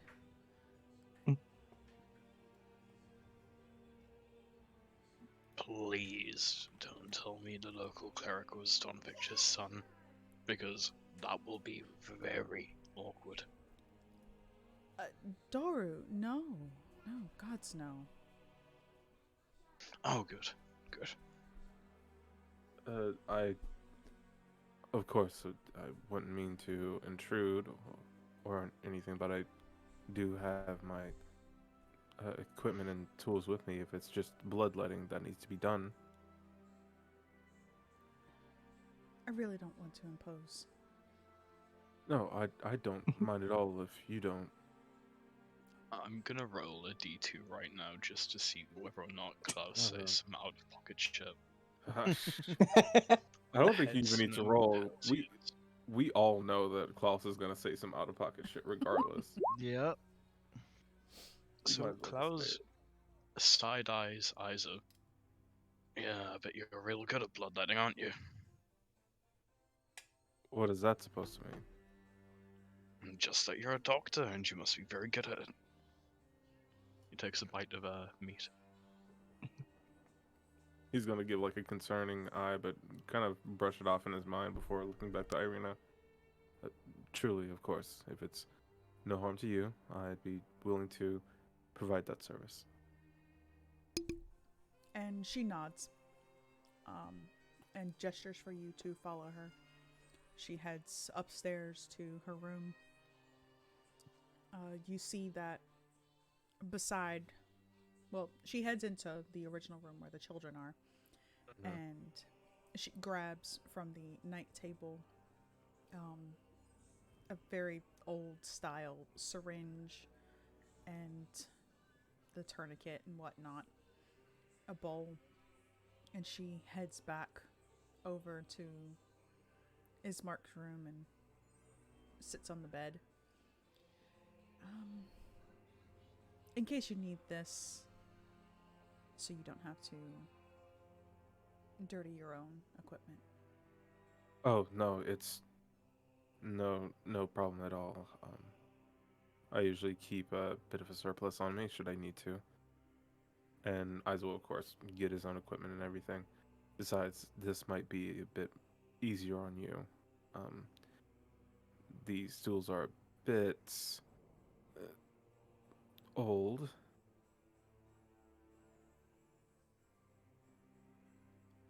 She just nods. But of course, tell me if you feel any sudden pain.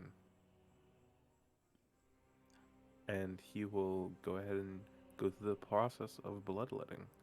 All right, can you roll me a medicine check with advantage, please? Hell yes, I can.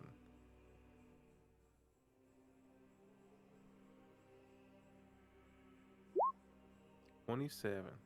All right, so you go through the process. You are familiar doing this in the smaller villages from where you woke up. And she seems fine. You're draining the blood, it's filling the bowl. Those downstairs with the affliction can smell something absolutely enticing. Oh, William, the smell is very familiar.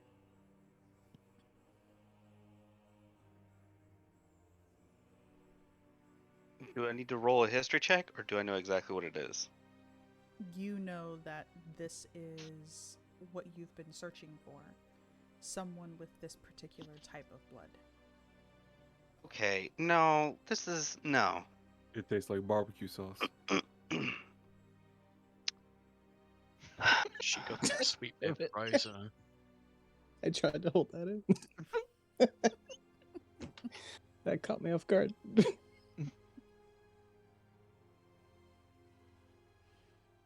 Is Isa even getting the least bit flustered from the smell?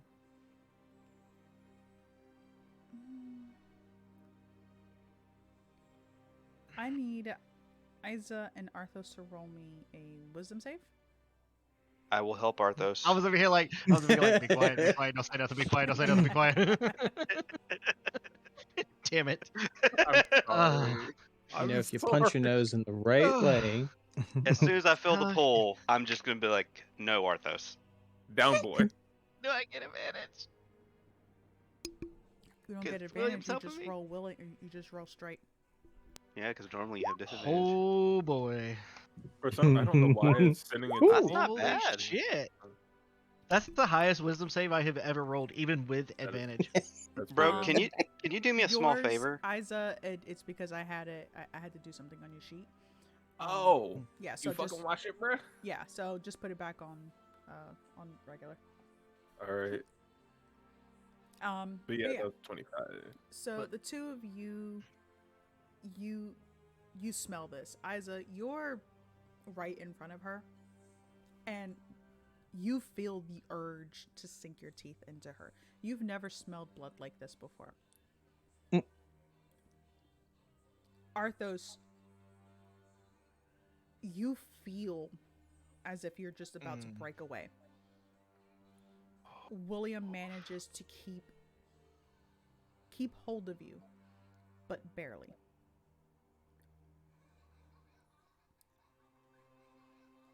Yeah, he's just sitting at the table, trying not to let it show, but just gripping the table.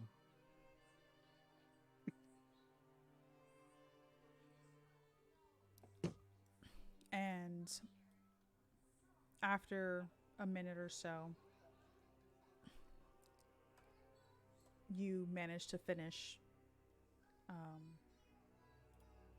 draining her. And you can see that the bowl has filled, and there is a secondary bowl beside it, and that bowl is in the process of filling, and she's still like it she doesn't look like she's weak as a normal person would be. She looks like she's better.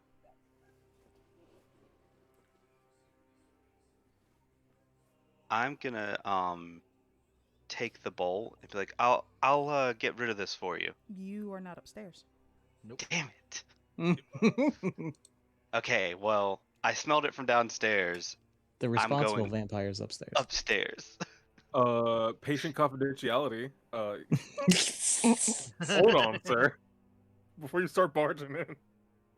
Would it be fair to assume that Klaus can smell this also? But Oh, just yeah, like smell definitely. blood. Yes. As Wilhelm gets up and goes to move, he's gonna pointedly look at him. Don't you think it would be best leave the doctor and his patient alone then? I have some questions for her, actually. You're right. Of course you do. And Ismark looks at you, Wilhelm, and well, I mean, if you wouldn't mind, can the questions wait until tomorrow? My sister is fatigued and might not be able to answer to the best of her abilities. That's fine. I'll just stand outside and ask Isa how the procedure went. And he nods. Do do do do do do do do do do do do. That was just so fucking shady. Don't be suspicious. Don't be suspicious. I was actually thinking of Kronk. Yeah, I'm gonna walk up to the door and lightly knock on it. Yes? As if I could speak with you momentarily. Do you need help with anything by any chance? Oh, no, everything is taken care here. I can step out for just a moment. And he'll look to Irina and give her a nod. I'll be back in a moment. And she just nods. And he'll step out. Is there something I can help you with? I'm going to lean in to Isa and basically whisper in his ear and be like, I need a quick taste of the blood. I think that actually might be Nikita or someone who's related to her. I've only ever smelled this blood once before. He'll, like, after you swear that to him, he'll, like, quickly back up, like, I understand your plight, but that is not something I can help you with. I'm not going to give you my patient's blood. Especially while not she's still in my care. As he kind of, like, pointedly looks to the door.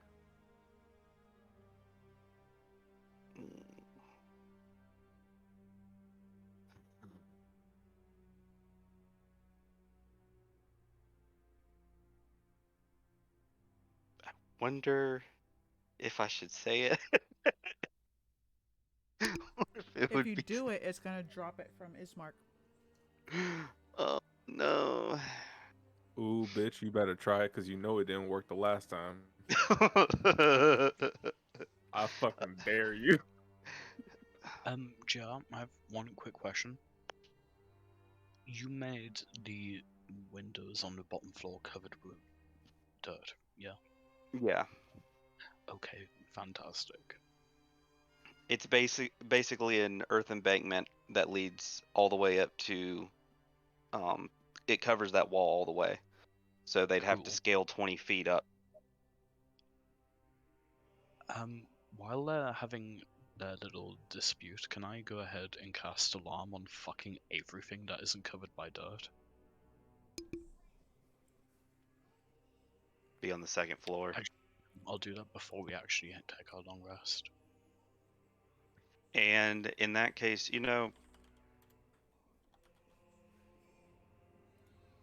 that's understandable. That's understandable, Isa. But do realize it would be easier for me to ascertain their connection through the blood than through diving into her mind. Or you could just ask for her consent. She doesn't seem to be the most agreeable of people, but I could do that for you.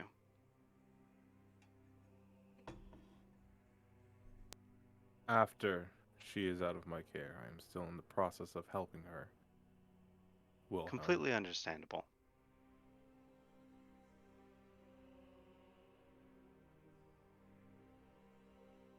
Now, if you would please, I need to get back to my patient. And like this entire time, Isa's been giving him like a suspicious look, like, "What the fuck are you up to right now, bro?" I'm not up to anything, dog. I'm That's your bullshit, best bro. friend. He's always up to Don't. something. He's always up to some shit. Klaus, you can Hi. put alarms on like windows and doors, something that is no larger than a 20-foot cube. Okay, and I can have multiple alarms up at once because it isn't concentration, I believe. Yes, it is not concentration. It's an 8-hour alarm. Yeah, I think I'll be doing that before we actually go and take rests and watches. Okay. Is alarm a spell or like Alarm a is a cantrip? It is. It's a spell, yeah. It's a first level spell. spell, so I'm gonna be burning like all of my spell slots on this. I think alarm is a ritual spell, so you could take time to cast as a ritual. That is true, yeah. Even better. All right. Well, with that, I'm gonna leave Isa be. While Isa will downstairs, go ahead. I'm gonna go take a I was bath. just, Excuse me. I was gonna say, Arthos is going to excuse himself from the table and stick to the first floor, but she's gonna kind of wander through this room as that's where it had the dead body for the longest. So it still probably stinks in there. Mm-hmm. So it probably helps a little bit. Now that Arthos is gone, Klaus kind of reclines back in his chair with a sigh. Right, well, now that all the fucking weirdos are gone, I've got to say, this meal was lovely. Thank you very much. Compliments to the chef. And Ismark, Yes, it was nice. Ismark nods and thank you. My sister has been practicing for a while.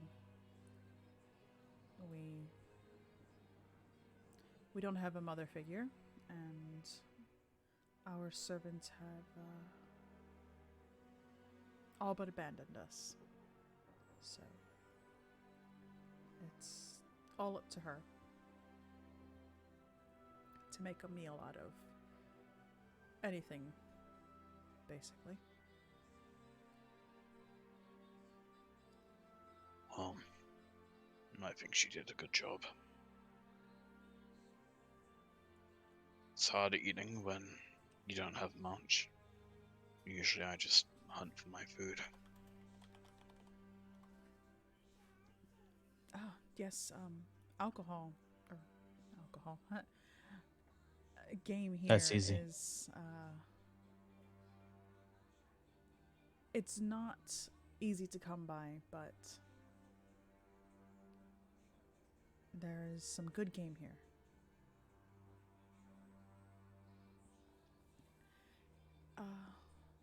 Now, would those of age, and he looks at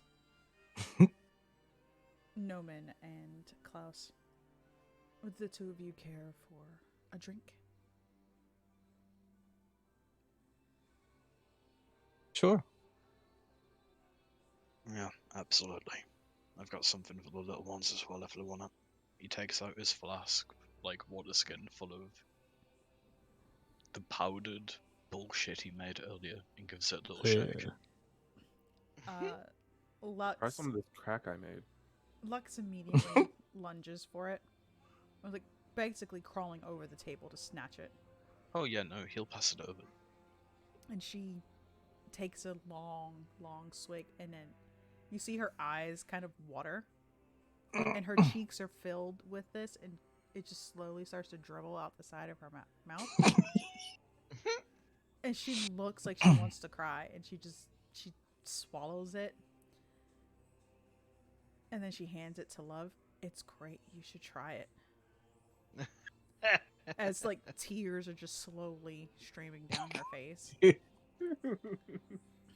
Love looks Feed at my it. child that bullshit. Love looks at it and just, I'm good. And she just gets up and makes her way upstairs. You better not get that bullshit to my child. Do it. Do it.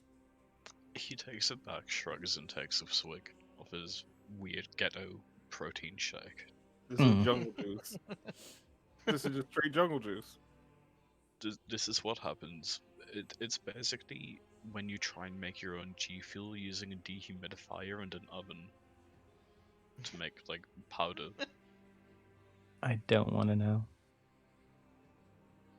That just sounds horrible. He basically made cocaine and put it in some Gatorade. Yeah, pretty much. But yeah, so he leads you to the chairs in the corner.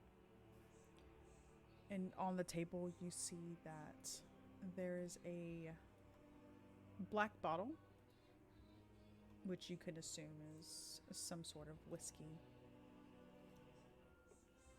And there's 4 glasses there, and he pours into 3 of them.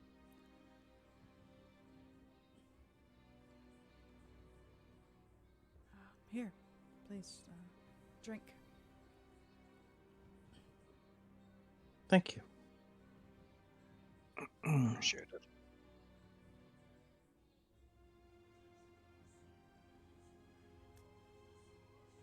So, this place, this Barovia, it's a bit weird, isn't it? No. What do you mean weird?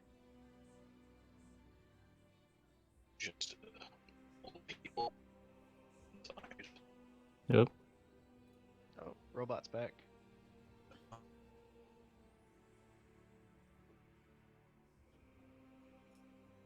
Test 1 2. Hello, can you hear? Oh, no, it's getting worse. Actually, on mine, it sounded like it was getting a little bit better. I was getting better. Minorly. Yeah. Okay, it should be good now. I'm not entirely sure what's causing that. Sorry. There you go. No, you're good. It's just all the people staying inside. Place is dead even during the day. It's nothing like I've ever seen. Is it really that bad here?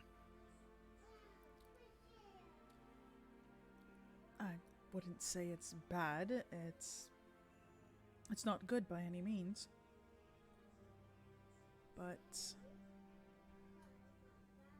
It's all you've known. exactly.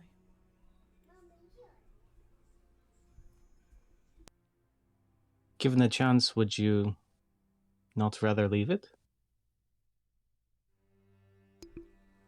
I would love to leave Barovia, but I feel. I feel as if I'm tied to this place. Just, my family's been here for centuries,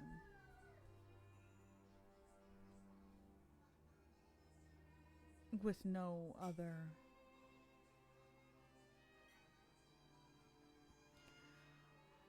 family,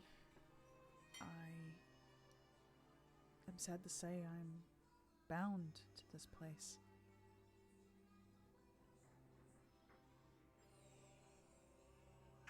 With no other family, there's nothing keeping you here. I'll tell you now, if it wasn't for the old witch in the fucking tent telling me it would be a good idea to hang around the weird group from Aes'Taldon or whatever the hell that place is called, I'd have already buggered off back through the forest and I'd be back in gas stuff. What was that? Gas stuff? Oh, come on, you've never heard of gas stuff? Have I ever heard of gas stuff? Roll me a history check. Okay.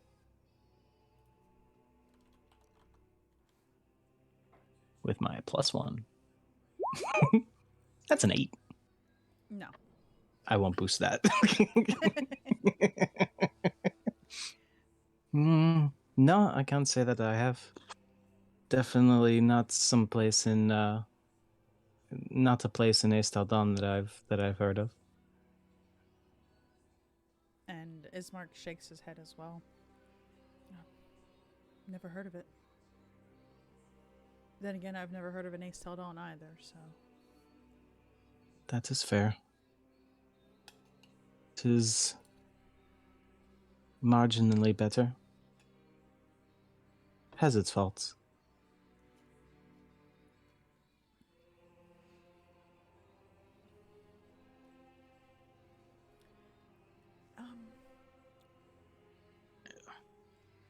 You mentioned an old woman outside of town.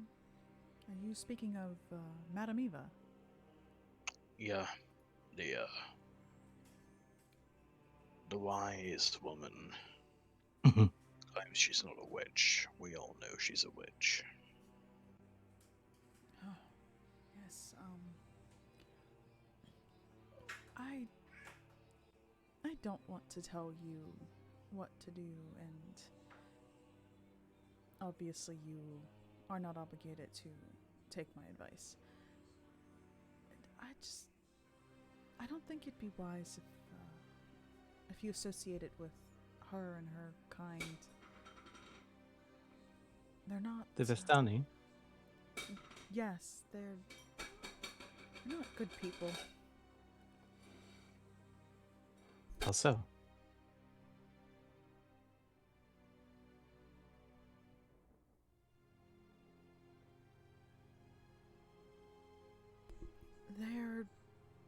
They're liars and cheats, and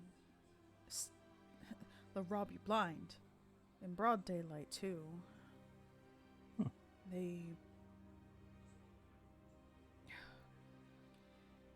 They're in league with him, the one who won Cyrena.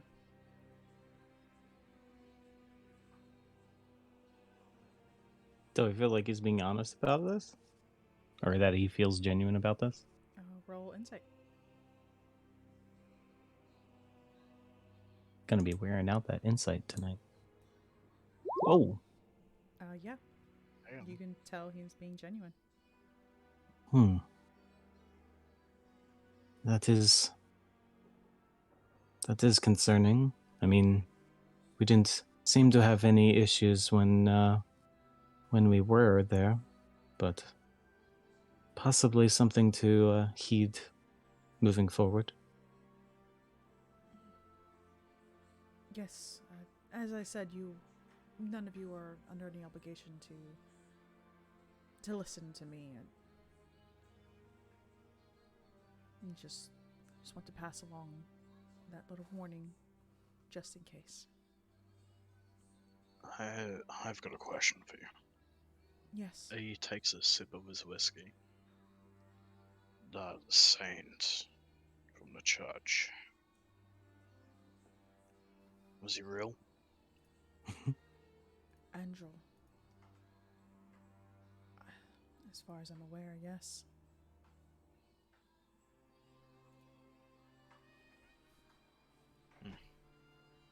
Though, if he had been, I can assure you I was not alive.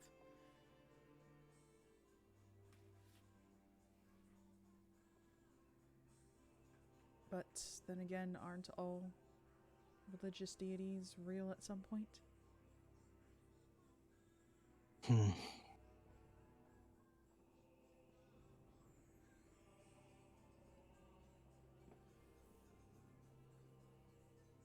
It'd be much easier if some of them weren't. And he kind of lifts his glass like he understands and takes a sip.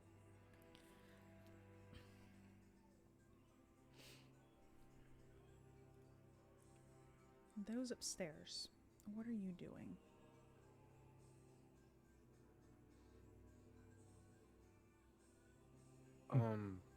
Probably one, making sure that the bloodletting process continues, but definitely making note of how much blood she actually releases. At this point, you're on your third bowl, but you can see that the color is starting to drain a little bit now. Her face doesn't look as full anymore. He'll definitely find a safe stopping point.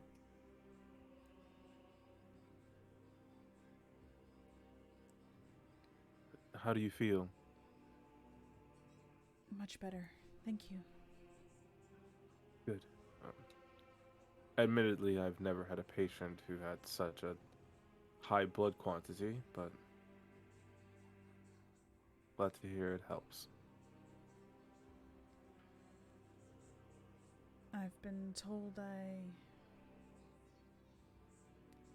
I'm cursed.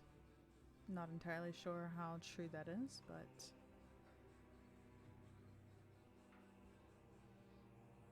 if I don't drain the blood, I become ill and I swell. Fatigue. I've never met anyone like me.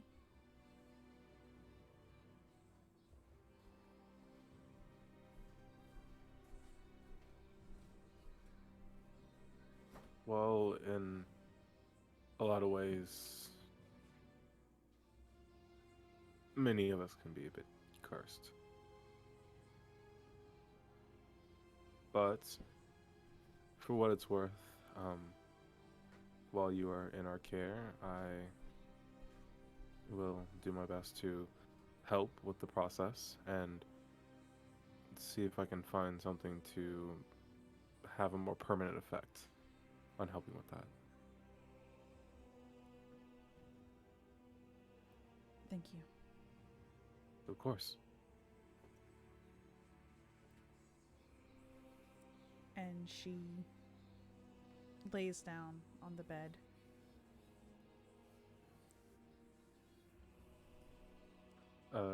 He'll make sure she's comfortable, and you said there's 3 bowls of blood now. Yes. Is there like a container to put them all in, or to carry them? Yeah, there's a bucket beside the bed, an empty bucket. And there are small jars on the nightstand. Yeah, he's going to put the blood in the bucket, and if it fills the bucket all the way, he'll put the rest of it in the jars. It won't fill the bucket. The bucket's probably a third full at this point. Okay. Then I'll take just 1 jar and fill it so he can keep it for analysis. Okay.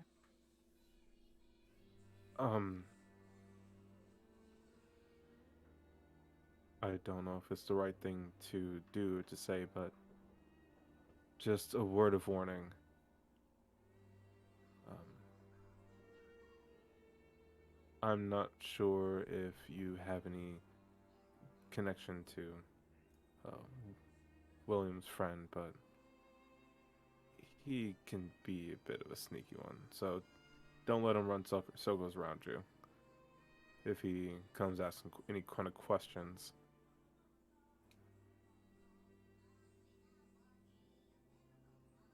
Um, thank you. I will cut you. before anything else, he's a medical professional. Or This anything is- else, there's a hole in the ground somewhere with your name on it. Bitch, try me. I mean, there technically is a hole in the ground with his name in There is a hole in the Mhm. ground with his name in it. it. If you look And at it- the game chat, you'll notice I made a new one.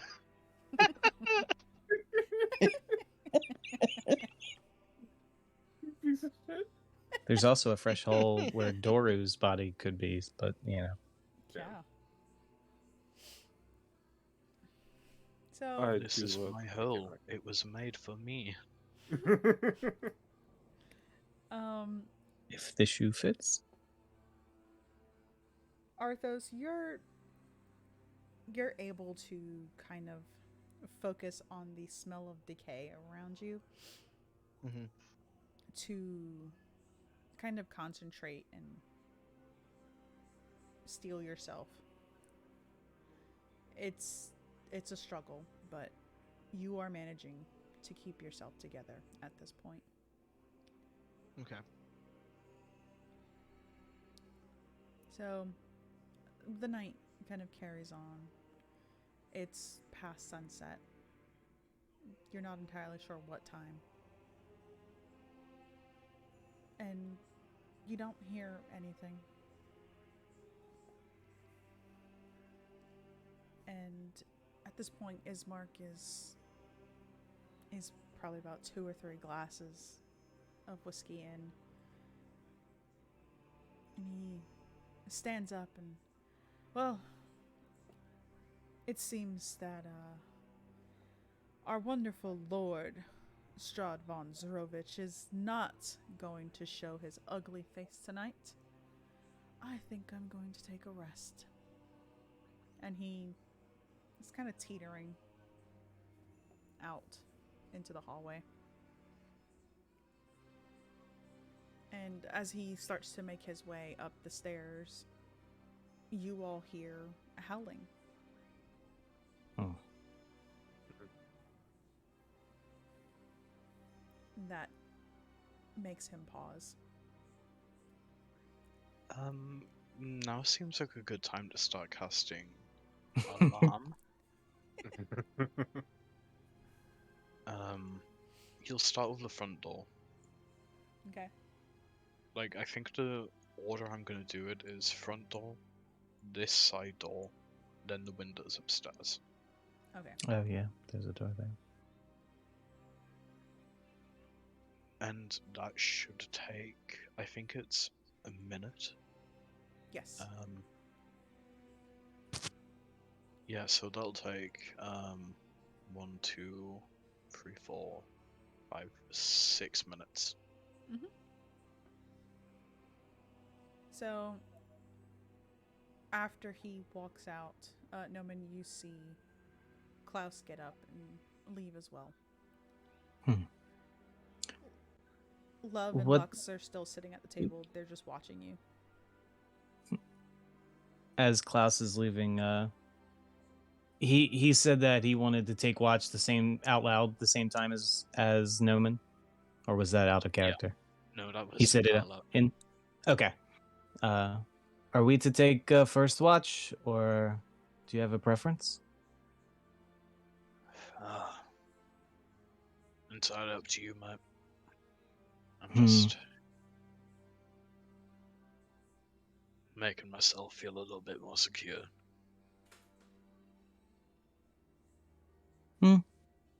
We can cover the first watch. Sounds good to me.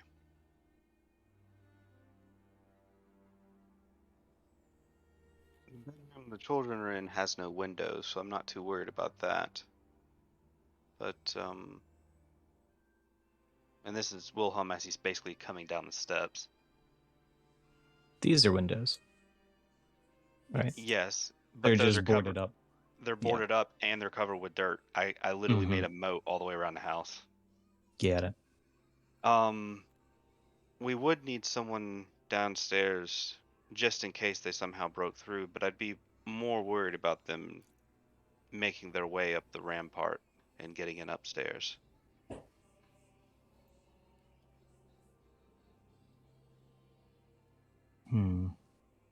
Well, that's why I'm setting the alarms.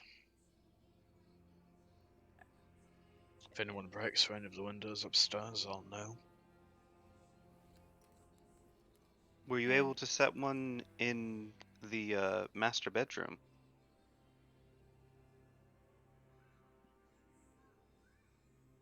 Let That me would be check. good to protect her.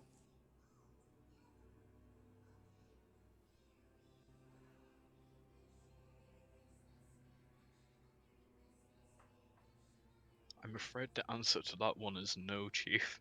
That's a I negative don't got ghost enough rate. spell slots left. Oh no. Uh, Can't ritual? I couldn't have planned it better myself. God. I mean, yeah, sure, I can just ritual cast them all for free, I guess. Just awkwardly working on it for 11 minutes is all. just sit there in the room. She's trying to sleep, but you're just you're that weird repairman. Be like, I'm sorry. This should only take a moment. Don't mind me. Excuse me while I add the cable to your room. God damn it! Why does Spectrum come at the worst times? I have a story for that after game.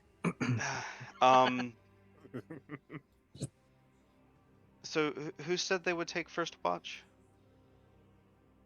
Oh, I can take it with Klaus, I believe his name. Okay. Yeah, me and Real quick, DM, would there have been anywhere that Isaac could dispose of the bucket of blood? Outside, no, unless everything has been covered. Okay. GM, would you like me to put little dots where my alarms are, or do you just know? You could put your dots place. I think I could be wrong. And the Supply door supply, is not covered, or is?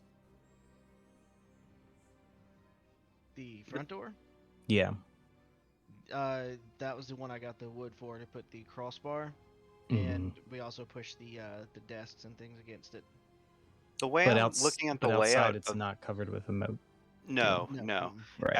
Actually, this walkway leading up is basically like a drawbridge. It's the only part I didn't really touch. Mm-hmm. And Wilhelm asked for the master bedroom where the kids are to be alarms too, right? No, I said you didn't need to because it's got solid stone walls all the way around it. Okay, cool. Yeah, he was talking about Irina and Ismark's room. Oh yeah. Also- no, because I'll absolutely barge in there just to like cast a spell for a minute out the window and then leave without word. Oh yeah, you do that, and That's she's fair. just like startled awake. Oh.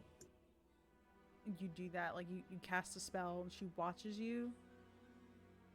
Mumble something under her breath and just goes back under the covers. But as she's doing that, like you catch a glimpse of her like putting a dagger under the pillow. Man, you about got stabbed. What he will do is he'll look at her in bed, like obviously a bit more pale than she was before, and he's gonna fish out a pair of leather gloves, like red, with a silver inlay, and just sort of toss them on the bed at her. I'm allergic to silver. Brings me up in a rash, so this could do you some good. No sense wearing leather gloves if you make your hands all itchy. You should probably go talk to the doctor then. he might be able to give you a cream for that. I'll bring it up to him. You It's want some gold as cream? well. Can't wear that either. It makes it real pain in the ass when I'm trying to pay for things. Have to wear gloves all the time.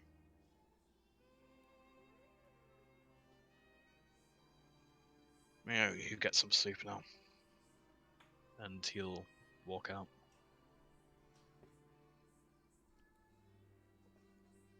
Yeah, she lays down. This is a mezzanine, right? Is what a mezzanine. This right here, the way it looks like it's open. To down Look- below. Yeah, to down below, Yes. looking down below into the Great Hall. Okay, yeah. In that case, I am gonna set up my sleeping bag right about here, outside the kids' room, while grumbling, because he doesn't like sleeping on the floor.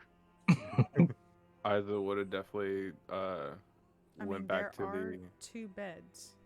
Mm-hmm. Yeah, but he just found Lux. He doesn't want to have her disappear out of nowhere again. Understandable. That's fair. At least they got a nice bath. For the fact that he knows that Wilhelm wanted to do something with Irina's blood, I was going to take the well, one, he's going to hide the jar of blood on his person, and then he's going to take the bucket of blood into the study with him. I don't want your poop bucket of blood. I know what buckets were used in medieval rooms for. I ain't trying that. Well, you were just in the bathroom and there is a pooper in the bathroom. Mm-hmm. Yeah. Yeah, that's the replacement bucket. You know how that works? Sometimes you gotta visit the bathroom more than once in a night. Jesus. I should specify these are all mental alarms, and they Mhm. won't trigger if any of you, Arena or Bismarck, trigger them. Mm-hmm. They won't trigger if we go across them. If you go across them, they will not trigger. Okay, good. The same with Because Lux and Don't tell him that, because he's going to go do some fuck shit.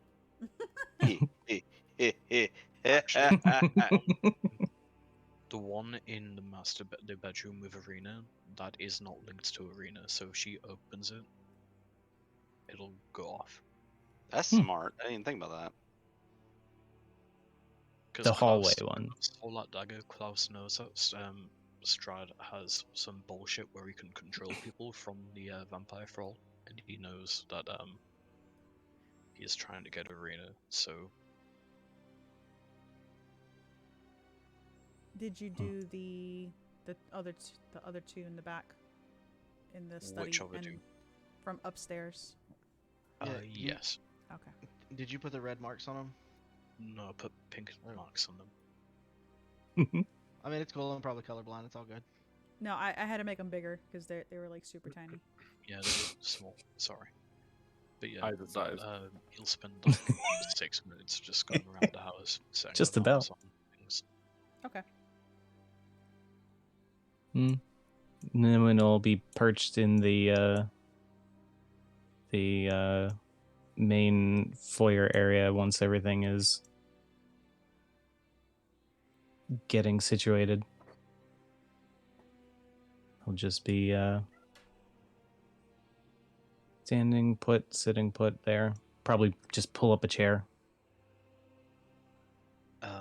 As he is doing it now, he's keeping his gloves on because the casting component is a piece of silver wire, which he does keep in a very secure bag. Okay. One of those is going to be in one of the beds. Just kind of chilling, waiting for somebody to wake him up for his watch. But yeah, as the wolves had begun howling, Ismark is standing at the bottom of the stairs, and you can see during the day he seemed very confident and I mean, mind you, obviously a little depressed, but confident nonetheless. And now he looks absolutely terrified. And we're gonna take a break right here. Taha. He just needed some whiskey. Now, listen here, JR.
Okay, so we are back. And yeah, so we left off with Ismark basically having a panic attack because he hears the howling outside.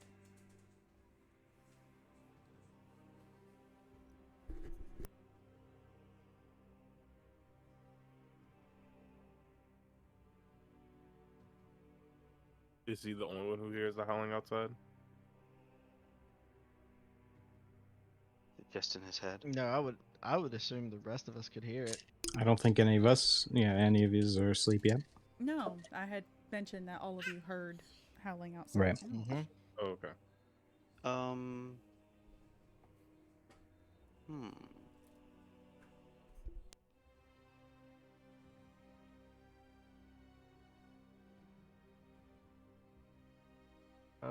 Where is Ismark, by the way? Oh, I think I'm on the wrong spot. He's at the first floor, bottom of the stairs. Okay. It's not my watch. It's not my watch. It's not my watch.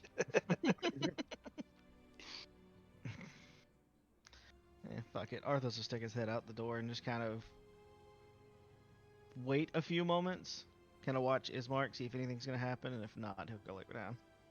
Like, he's just freaking out. It's all good. I'm listening in, trying to fall asleep, hoping that it's just off in the distance and I don't gotta worry about it.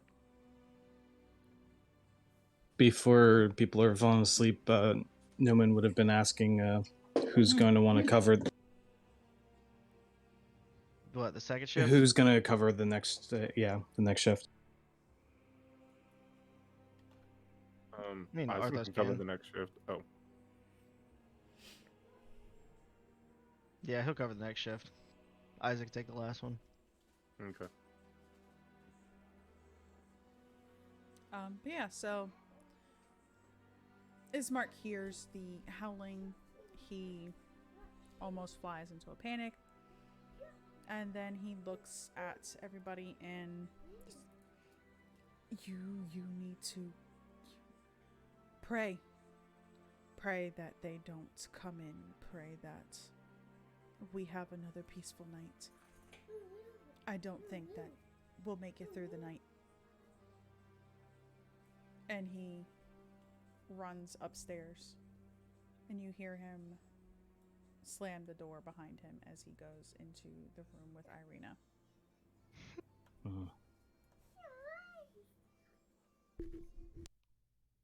It is good thing that he's not one to take watch.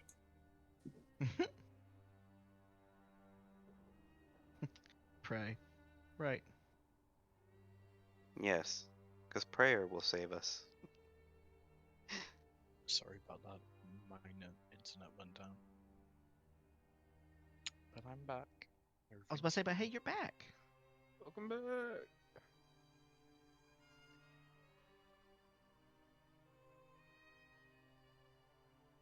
What time is it right now? Around 7? You don't know what time it is. The sun has already set.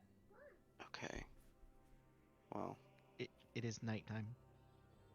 y'all wake me when November ends. Dear God.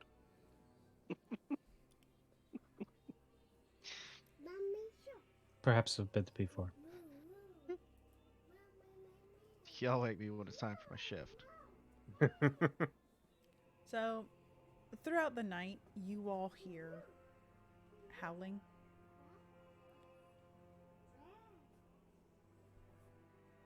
The howling does get closer. Not against the windows kind of close, but you can tell that whatever is here is surrounding the house.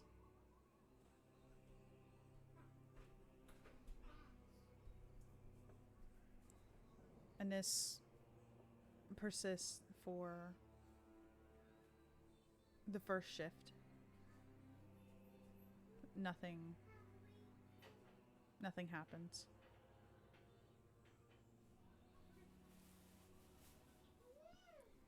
If nothing's happening, then Kadas will be like sat on the stairs reading a book. Will you be getting Arthos for his shift? Newman will alert him. Go on up here. Do I want to read an essay on memory growth and bodily transformation, or 150 miles to safety?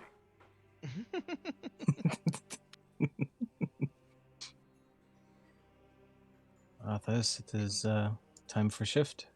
Considering the fact that 150 miles to safety is the only one I actually have in my character, like in my notes, I think I'll read that one. What? Why not read the Encyclopedia of Barovia?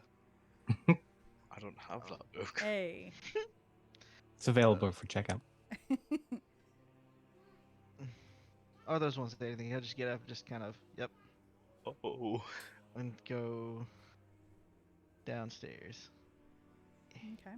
There we go. Arthos, as you are Yeah. making your way downstairs, you see Klaus Make it away. reading a very familiar book. Mm-hmm. Yep, Hmm. that's why I was like, what? Hmm.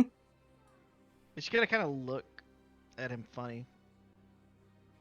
Where did you get that book? You know, funny enough, I have no idea. I think I picked it up from a trader once. That's odd. I have that exact same book. I'm not finished with it, but It's a bit shit. I mean, seriously. A fantasy book written as an autobiography. well, I haven't got too far into it, but it is interesting so far, or at least interesting enough to keep reading. I just no. I feel drawn to the book. Everybody has a taste, I suppose. I don't know. I mean, orc, elf. Well, what the fuck is an orc? You don't.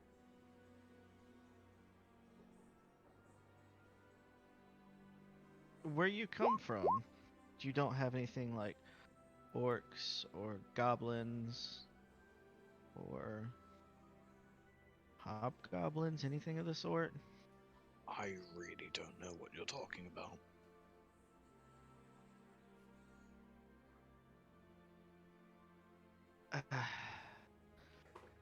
Where we're from, there's just other races that are humanoid, but they're different than humans. I genuinely have no idea how to explain it. Orcs are big Right. and green and usually very strong. They like to fight. That sounds weird. Where I'm from, there's, people like you and me. And,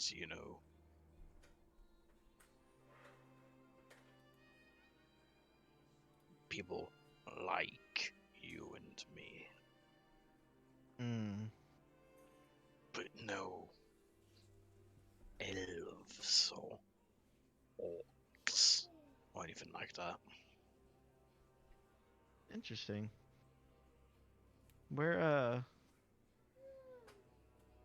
does the others come from? You know, the ones who are like you and me. Where do they come from? What do you mean by that? Have they just always been around?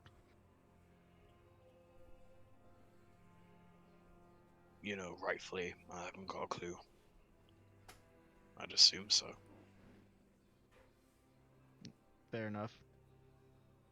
Orcs have just kind of always existed, so I can't really tell you where they come from either. You know what I don't get about this book? Hmm.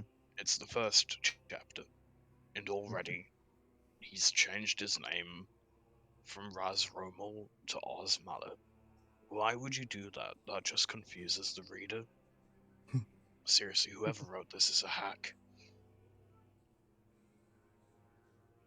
I understand they're trying to do a non-fiction book in the form of a biography, but it's just not working for me.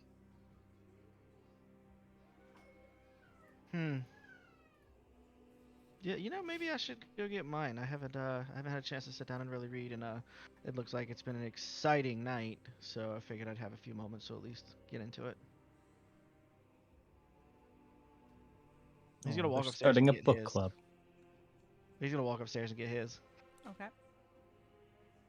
And he is, now that he has his memories back, he is starting from the very beginning and rereading. Okay. Because before, some names didn't really mean anything. They're like, oh, okay, that's weird. Hmm. Now it has meaning. So, the two of you are just kind of sitting and reading the book. The sounds get louder, not closer. It almost sounds like there's more. You guys can hear thudding sounds outside, groaning. It sounds like shuffling and like dirt clumps falling.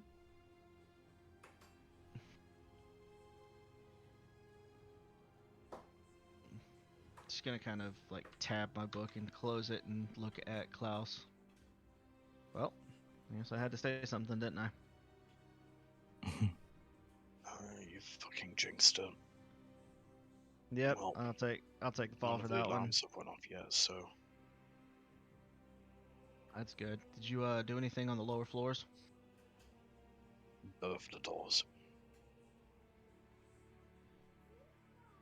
Good. There's a back door in the kitchen. It sounds like there's been some dirt shifting around. I'm just gonna go take a walk through and check.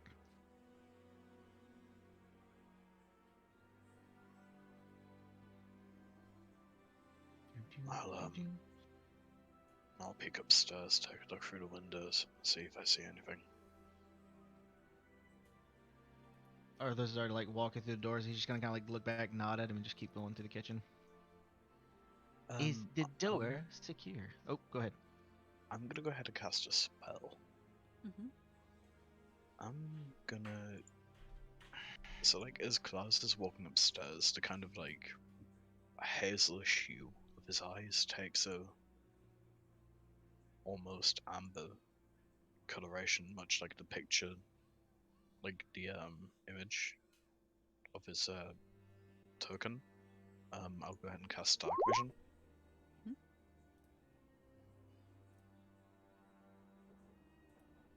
And I'm gonna go and try and peek out of the window, preferably without waking anyone up.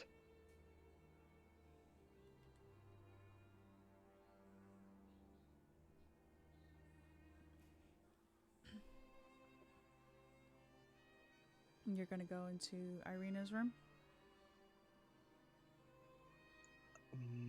That feels like a really bad idea, but it's the only room that would have a good view of maybe the front of the house as well as the back. Mm-hmm. So I guess he can just try and, sneak his way in there and peek through the window. As you make your way in, you see Irina and Ismark asleep. Ismark is snoring loudly.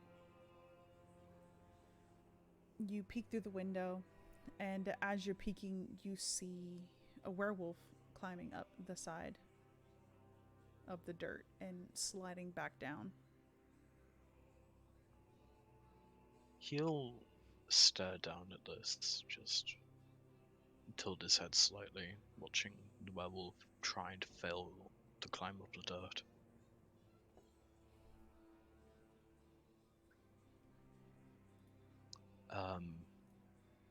But he is going to post up in here rather than check the other rooms, because I'm pretty sure the other rooms are all inhabited. And there are 2 entrances in this room, so he's gonna stay just standing by the doorway.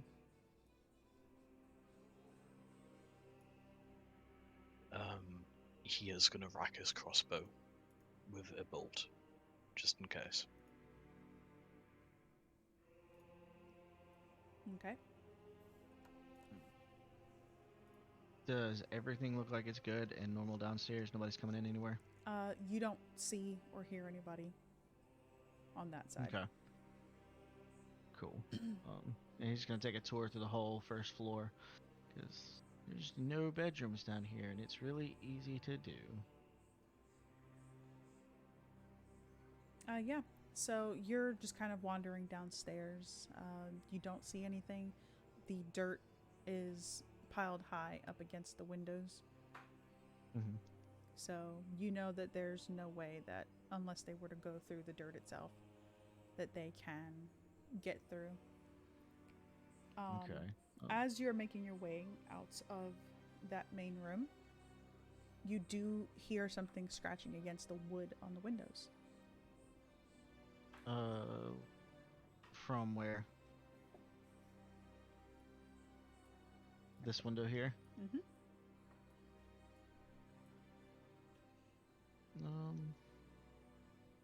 Okay. They're completely boarded up on both sides, aren't they? Yes. Okay. Yeah, he's not gonna do anything just yet. He's gonna post up in here for a little bit and kind of wait and listen to see if anything might be coming through it. Yeah, as you were standing there and listening, it sounds like a raspy breath, like somebody's trying to breathe or speak, but they just don't have the ability to do so. Mm-hmm. And just very slow dragging of nails against wood. But that's when you hear the sound by the front door as well. And it The starts, same scratching. yes, but it's a little bit louder, a little bit more frantic. Does it sound like they're making any headway through the wood? No, Okay. you're not sure if it's them actually trying to get in or them just making noise. Just as a point of reference, I have looked at that werewolf. I am going to be marking with Slayer's Prey. Mhm. Just like Klaus is prepared for that werewolf to come through, and he knows how to herd a werewolf. And he's like prepared with his crossbow, so yeah. So the sound is getting louder now. Mm-hmm. Can I reach out mentally to William and see if I can't wake him up? Yeah. William? William? Sounds like it's yes? gonna be an eventful. Sounds like it's gonna be an eventful night. Keep an eye on the windows and the front door. Okay. And William's gonna get up and basically get ready for a long night. Actually, I was wondering. No one's around to see it. Can I turn into mist and go outside underneath the door to scout? Because I think in mist form you only need you can go through things as small as an Yes. inch. Yeah, I'm gonna just do that, and then I'm gonna kind of float up high and go around the grounds and get an idea of what we're facing. Okay.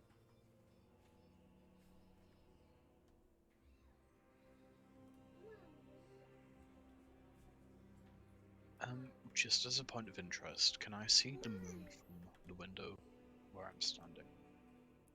Can you see what? The moon, The moon? yeah, or the sky, or anything other than cloud. can just see clouds.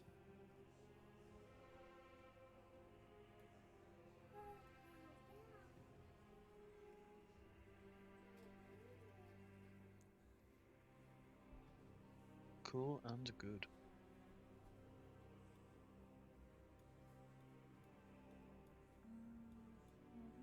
Okay, that's not what I wanted.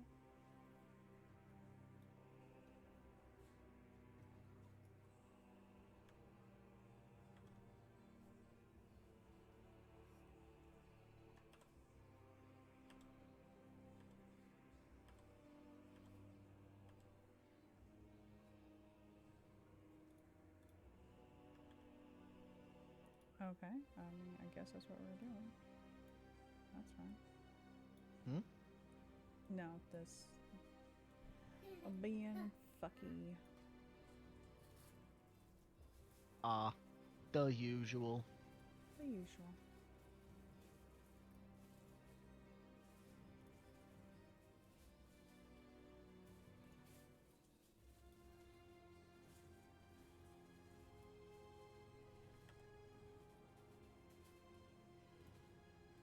So, William, as you are making your rounds, trying to get a feel for what's out there right now, you can see that the house is almost surrounded at this point. I'm guessing that the moats are full. Repeat? I'm guessing that the moats are full. They're not full, but they are starting to get full. And you see that the werewolves are actually climbing on the bodies of the zombies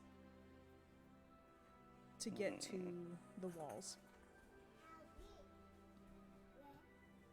So the zombies aren't really able to get up the embankment, but the werewolves are. Yes. How many werewolves are there? You're not entirely certain.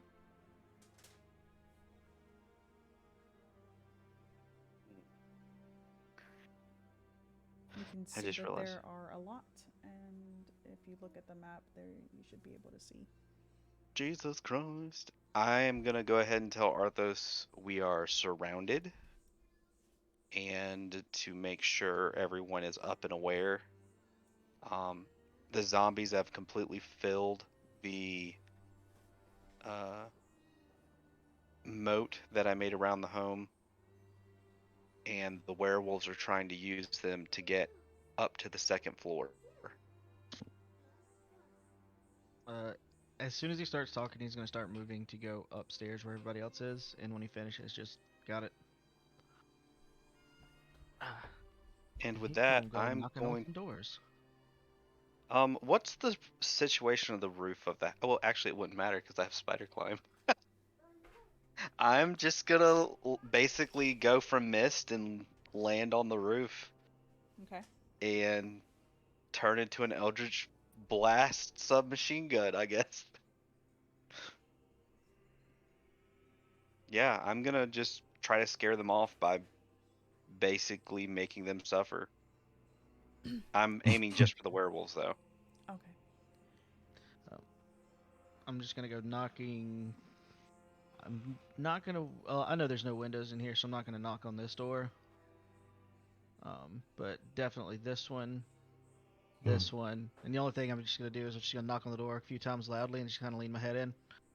Get up. House is surrounded. Might get interesting. Already? Gonna be a fun night. Just move off to the other door and same thing. Just kind of knock. If you're not asleep, get up. DM, since it's been the better part of two rounds of watch, would I have had the benefits of a long rest yet? It's 4 hours have passed, so if you have the benefit for 4 hours, then yes. If not, you would have had a short rest. Okay. You're a wizard. You got arcane recovery. Can use it on a short rest. Mhm, And mhm. yeah, I'll use arcane recovery. Imagine having rest before your fight.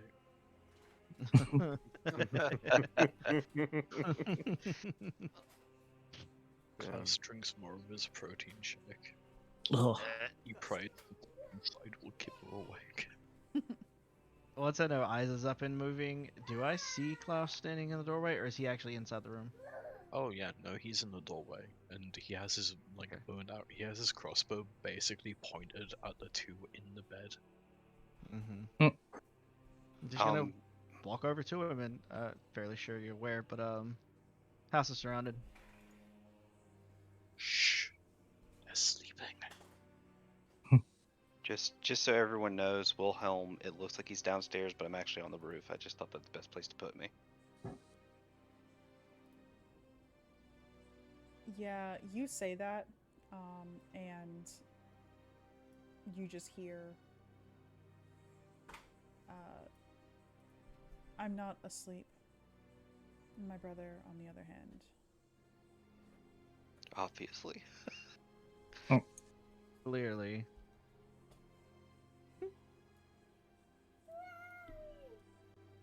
Oh, Oh, you still getting a got little that, ahead of itself there. you still got that shank underneath the pillow, yeah? Of course. Now would Hope be a it's good time silvered. to wear those gloves I gave you. Ooh, Isa still has that silvered stuff. And she takes the gloves and puts them on. And you see her pull out the dagger. As soon as she pulls the dagger out, Klaus, you can just feel the silver. Just kind of just like it's lingering in the air at this point. He visibly scrunches his face and reaches his free hand up to his ear and taking the last dregs of that one cigar he'd been smoking the other day. And he lights it and takes a long draw. Knew you? Knew He you? does make a point to bring Oh. the smoke outside of the bedroom. Yeah, Those zombies are getting louder. she's actually kind of snaring a little bit, like as she watches you. Like, so, how's that allergy?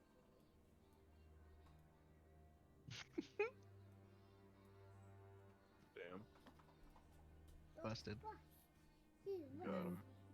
She looks at Ismark, who's asleep, and my brother might be blind to it, but I'm not.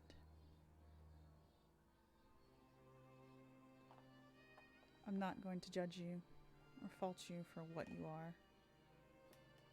Just don't try to fuck me over.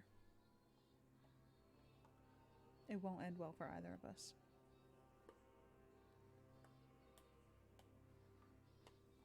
And she gets out of bed. You see her removing her robe, and she has on full armor underneath. It's Nikita. Okay, I'm calling it now. But her name is Irina. Yeah, she can say whatever she wants to say. It's Nikita. Yeah! The zombies are getting louder.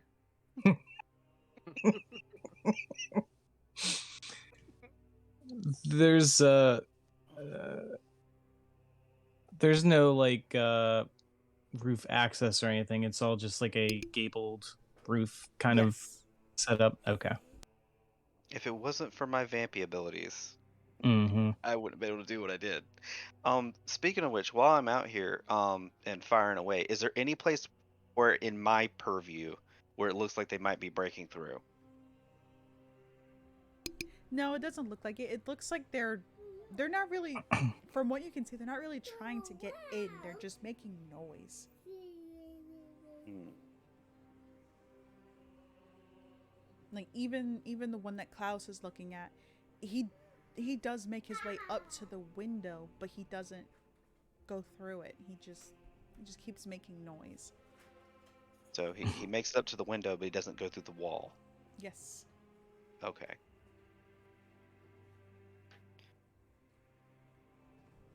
Yeah, well, I'll just keep going around and constantly launching Eldritch Blasts, basically to pester them as much as they're pestering us. I want to get some more sleep, damn it.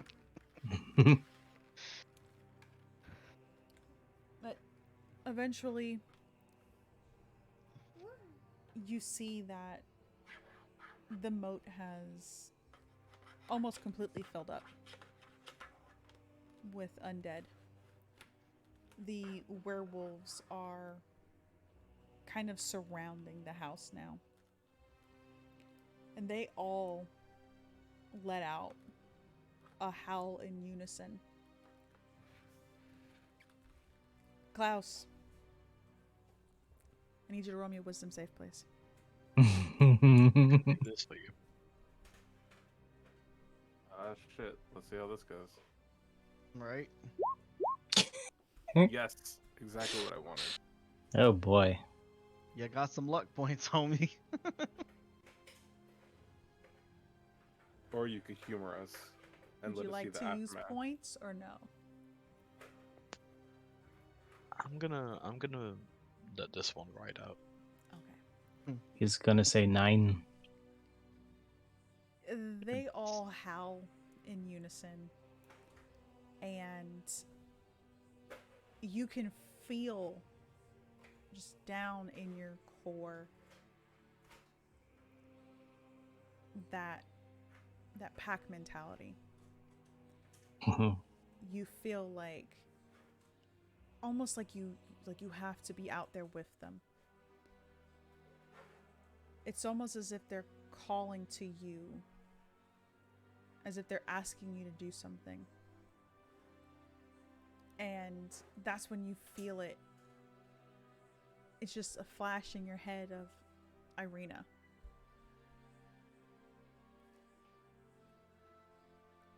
Oh. Does Arthur see him going through anything, or No.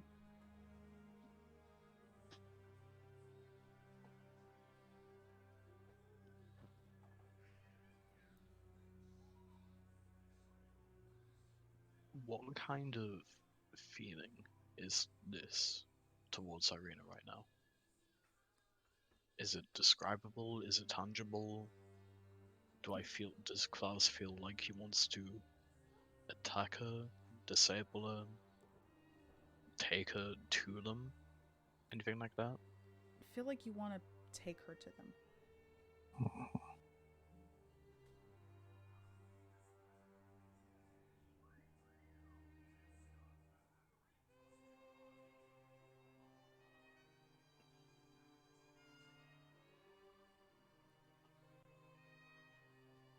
Well, they're here for you, right? And we're going in that direction anyway. I mean, surely it would be quicker just...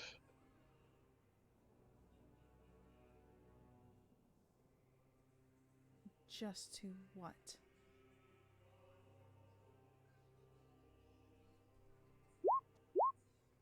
Oh, they want you so bad.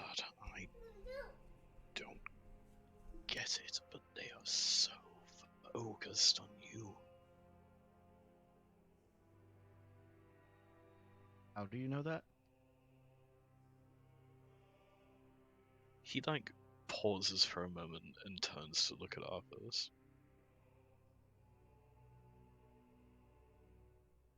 Yeah, you're still here. I'm still standing here. Well, you're alive. How about that? I mean, alive is a relative term, but mostly yes.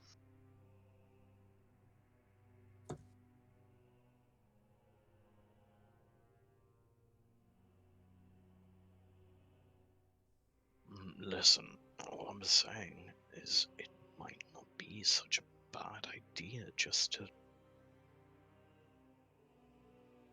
let whatever's gonna happen and continue on our way.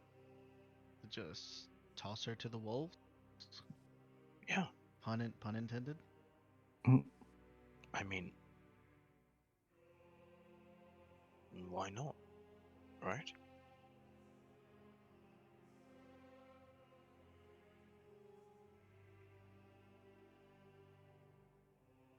While I agree that it probably would be easier, that's not quite what we're here for.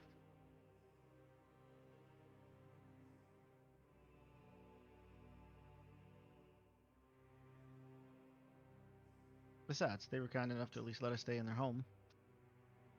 I'm not too keen on trying to toss her out the window to them.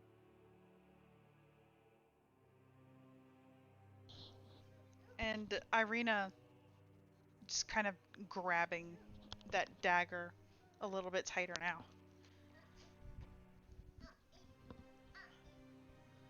I told you not to screw me over. Well, Is this an effect I can resist? It's not something that's forcing you. Yeah, You're just it feeling it. It just feels like a good idea. Mm-hmm.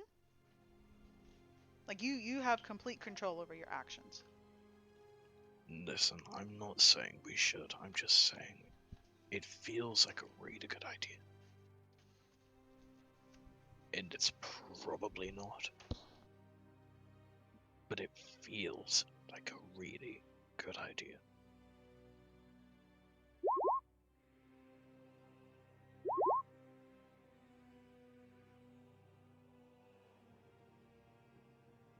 And that's not a good thing. yeah, I'm not gonna say it's a really good idea.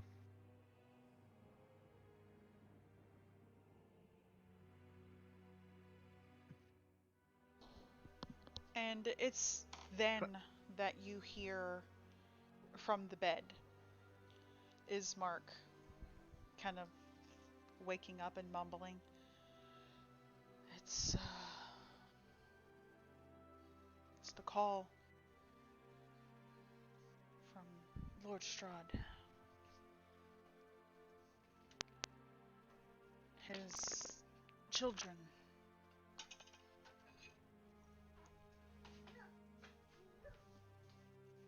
And that's when he turns to look at you, Klaus. You're one of them, aren't you? I am no child of a vampire. Not this Strahd motherfucker, not Edgar. None of them. I am a child of the earth. And this is hell.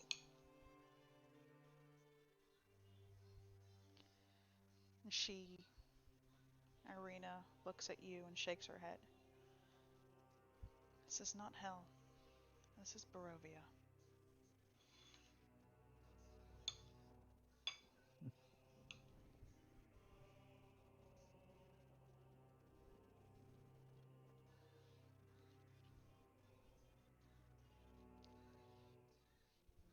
Well, that's fucking close enough. I need some rest. Yeah, it doesn't seem like they're coming in. There's 2 beds open back there if you need to catch some sleep. I'll let them come in, I'll rip them apart. Well, that we can agree on.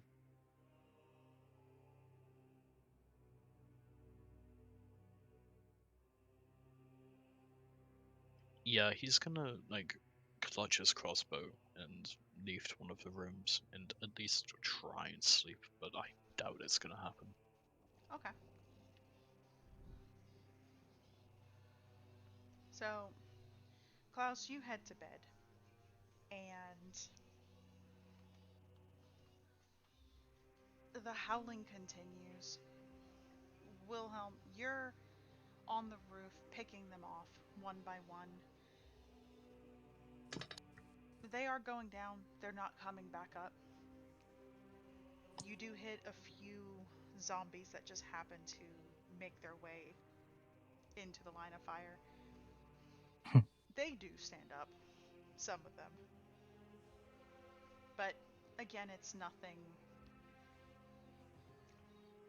to worry about. None of them really try to force their way in. Then, from where you're standing, William, you can see something approaching.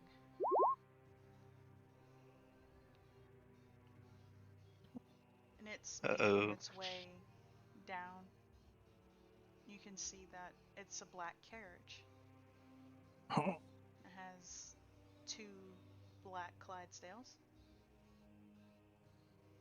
And it makes its way just outside of the gates. The door opens and an elven man steps out. He's dressed regally, but you know very well that this is not someone of high position.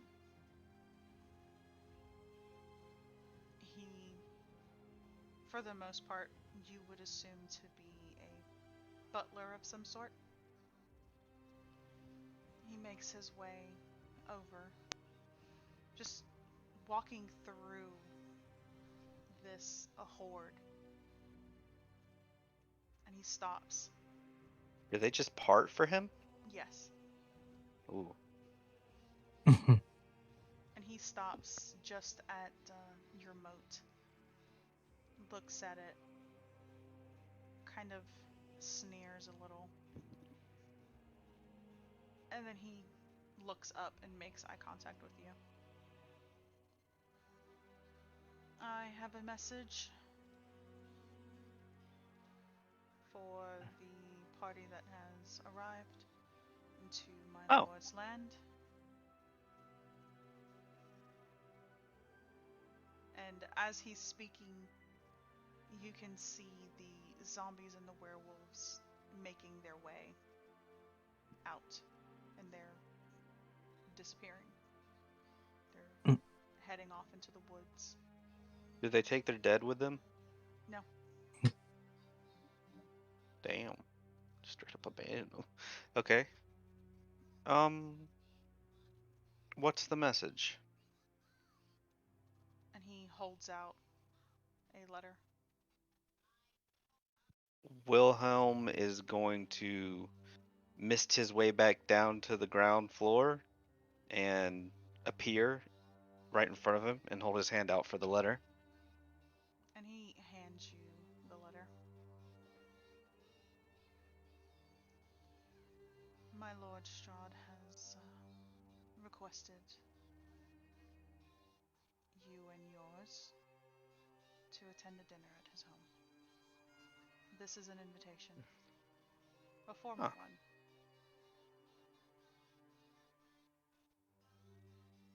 It's quite kind of him. My lord is very gracious.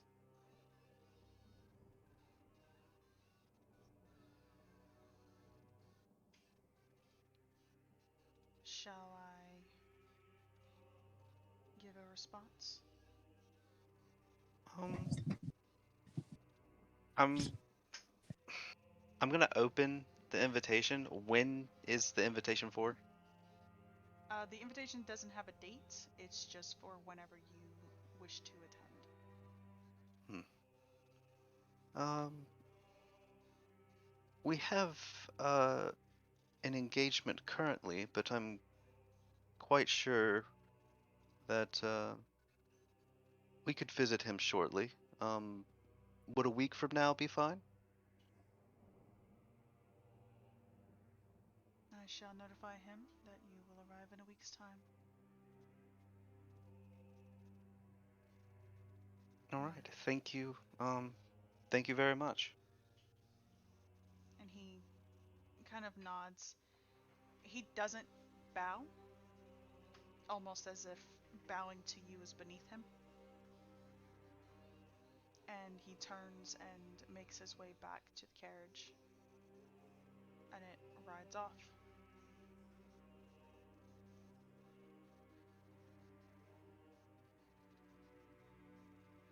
no zombies or werewolves come back, No zombies and werewolves. I'm going to just knock on the outside door. Oh wait. How many times can I change into mist? What does it say on your sheet? I haven't checked it in a while. I Bruh. thought it was 2. I might be wrong. It could be more. Bruh. Let me in. Let me in. I was hoping not to use it for that. Magical.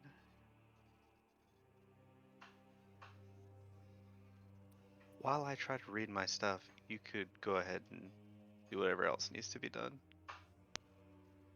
Okay, well, the rest of you who are awake, the sound of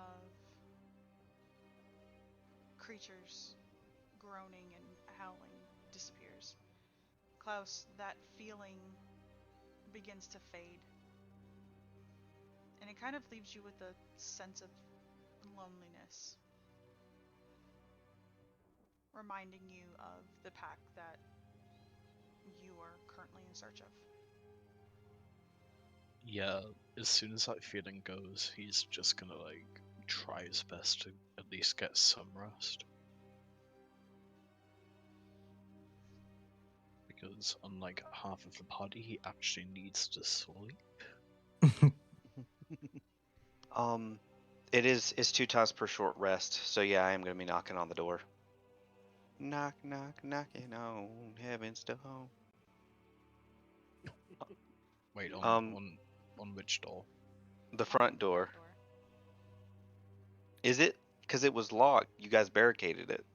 Mm-hmm. hmm Yeah, I just misted my way out underneath it. I was gonna do that to get back in, but this dude arrived, so I didn't have another option to get down. I could have just walked down from the roof, but it's Wilhelm. Obviously, he's gonna do something theatrical. He's gonna be dramatic as hell about it. Dramatic. Who would be knocking at the door? And Who says Arthos, this out loud? you're gonna Arthos, I need you to let me in. Just mentally, well, that's not embarrassing. Make his way downstairs. Arthos As he gets a passed by message. Noman, he just Hey, crazy night, bro. I lost my keys. Can you open the door? I know it's 4 o'clock in the morning, but I need to get inside. Don't I make love me go you. find a flat spot on the roof just so I can sleep another 4 hours and come back through. Save myself the embarrassment. Good thing you don't have to worry about sunlight. Yeah. right. I'll go So- downstairs and remove the crossbar and shift the desk around and let him in. He's just gonna tell Noman as he passes by. I'm like, William Ah, seems to be stuck outside. I guess the fortifications do work. That's very well played, actually. It seems they do. Wilhelm, the letter that you received, it is in the loot section, but it does say, "My friends, know that it is I who have brought you to this land, my home, and know that I alone can release you from it. I bid you dine at my castle, so that we can meet in civilized surroundings.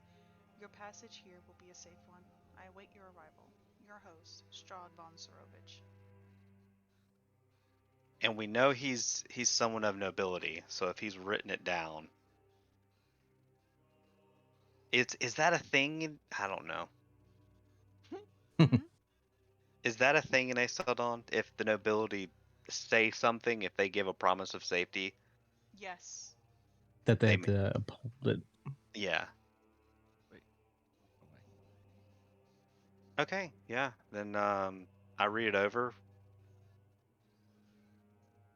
I need you to roll me a history check, please. Or perception, not history, perception. Perception. Okay. So hoping it was going to be a wisdom save. 26. Wow. You realize that Wow. the handwriting looks like the other letter you received. This motherfucker here. Mm-hmm. You shady bitch.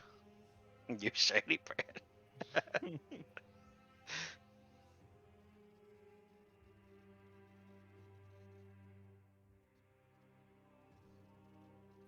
But yeah, I'm gonna walk in and basically tell Arthos we've been invited to dinner with Strahd with a promise of safe passage. I think he wishes to parlay with us.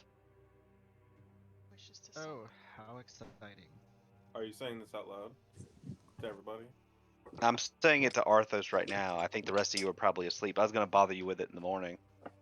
Okay. Noman's still there. Well, if Noman's there, then yeah, I would have said to him as well. Hmm. You Seems gotta do the same troubling. thing I do. Just inch your token across the map. Swanee won't notice. I was there this whole time. I was up All at of upstairs at the All of a what sudden, you we're call not it, paying attention. top All of we the hear is steps. Jr. No, bad.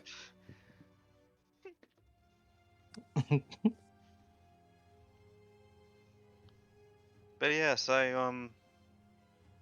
apparently he's the one that invited us here, and he's the one that can let us leave. That seems like a good proposition as long as we can find Nikita. And as he says that, he literally looks towards Irina's bedroom. Mm. He's like, I've got a plan. Bitch.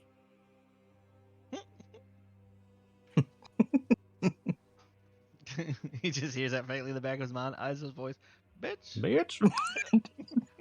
Patient confidentiality. I got a deep ass hole I could bury you in. Don't make me do it. Bitch, try me. I'll Wilhelm. slit your throat. I'll cast sleep on you, bury you underground. It won't I'm about work. to make a new Nikita upgrade from the old model. It's just Nikita. Nikita 2.0.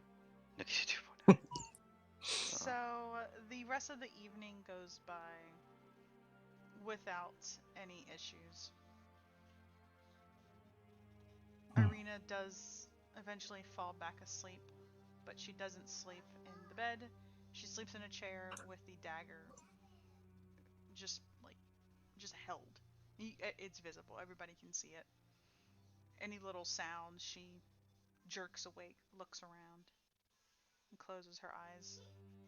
He has a very restless sleep. The rest of you are free to rest for the rest of the evening. Yeah, I'm gonna go get my another short rest in. Much needed. I need my spell slots. Nobody will be taking Nice. watch. Just so I'm aware. Isa will take watch. I Okay. think he said he was going to take last watch. Okay. Will you be taking watch inside, outside? He'll be taking watch inside and patrolling both the upstairs and downstairs. Just Okay. idly walking through. Did we bar the front door again? Mm-hmm. Yeah. So the rest of the evening goes by without an issue.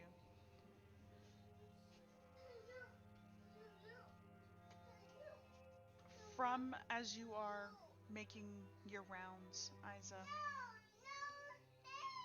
Okay. Okay. Here, what's that?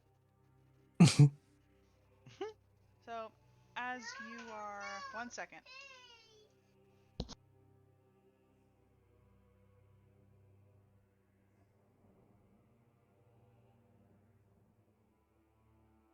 Stray zombie. Okay, so, milk. There you go. As you are doing your rounds, Isa, from underneath the door crack, you see a sickly green glow. Underneath which door crack? The front door. Okay.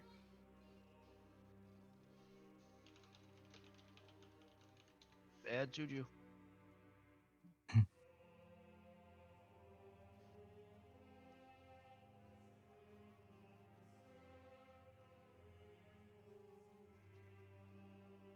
Um.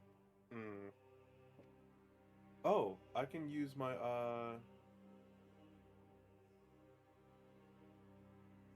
ghostly gaze ability, and I will see through the door to see what's going on outside. Oh snap! All right.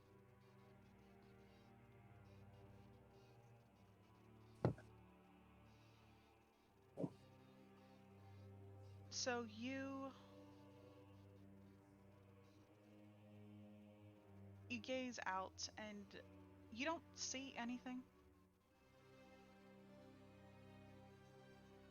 There's nothing outside. You do see the glow under the door though. Hmm.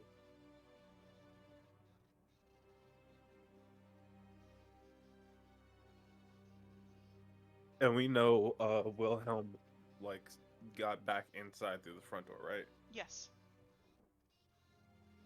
I was gonna open the front door and see what's going on with that glow. Okay. As you open the front door, you see something very peculiar. And it's not by it's not by the door. It's actually further down the street, Uh-huh. closer to the town square. You see this light that's trailing from the church to the center of town.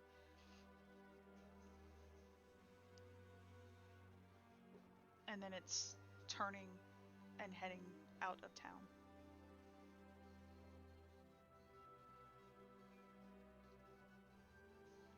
Which direction is it heading out of town? It is heading towards the direction of the castle that you can see. Okay.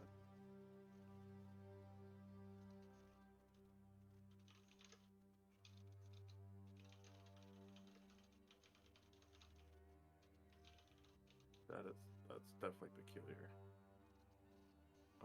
Eyes will make a mental note of it to bring it up to the gang in the morning before he heads back inside. All right. So you make your way back inside and finish your watch. The rest of the evening goes well. And you can see, despite the clouds covering most of the sky, that there's a little bit of sunlight peeking through.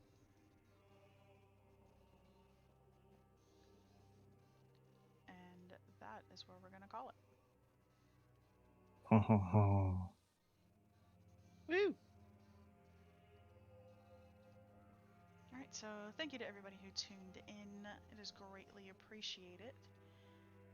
If you can, please stick around so we can go do a raid.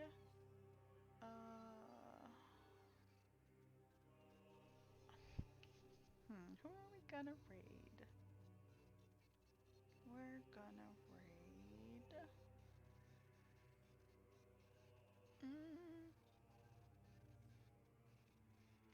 We're gonna raid TPK Roleplay. Yeah, we're gonna raid TPK. So please stick around so we can do this raid.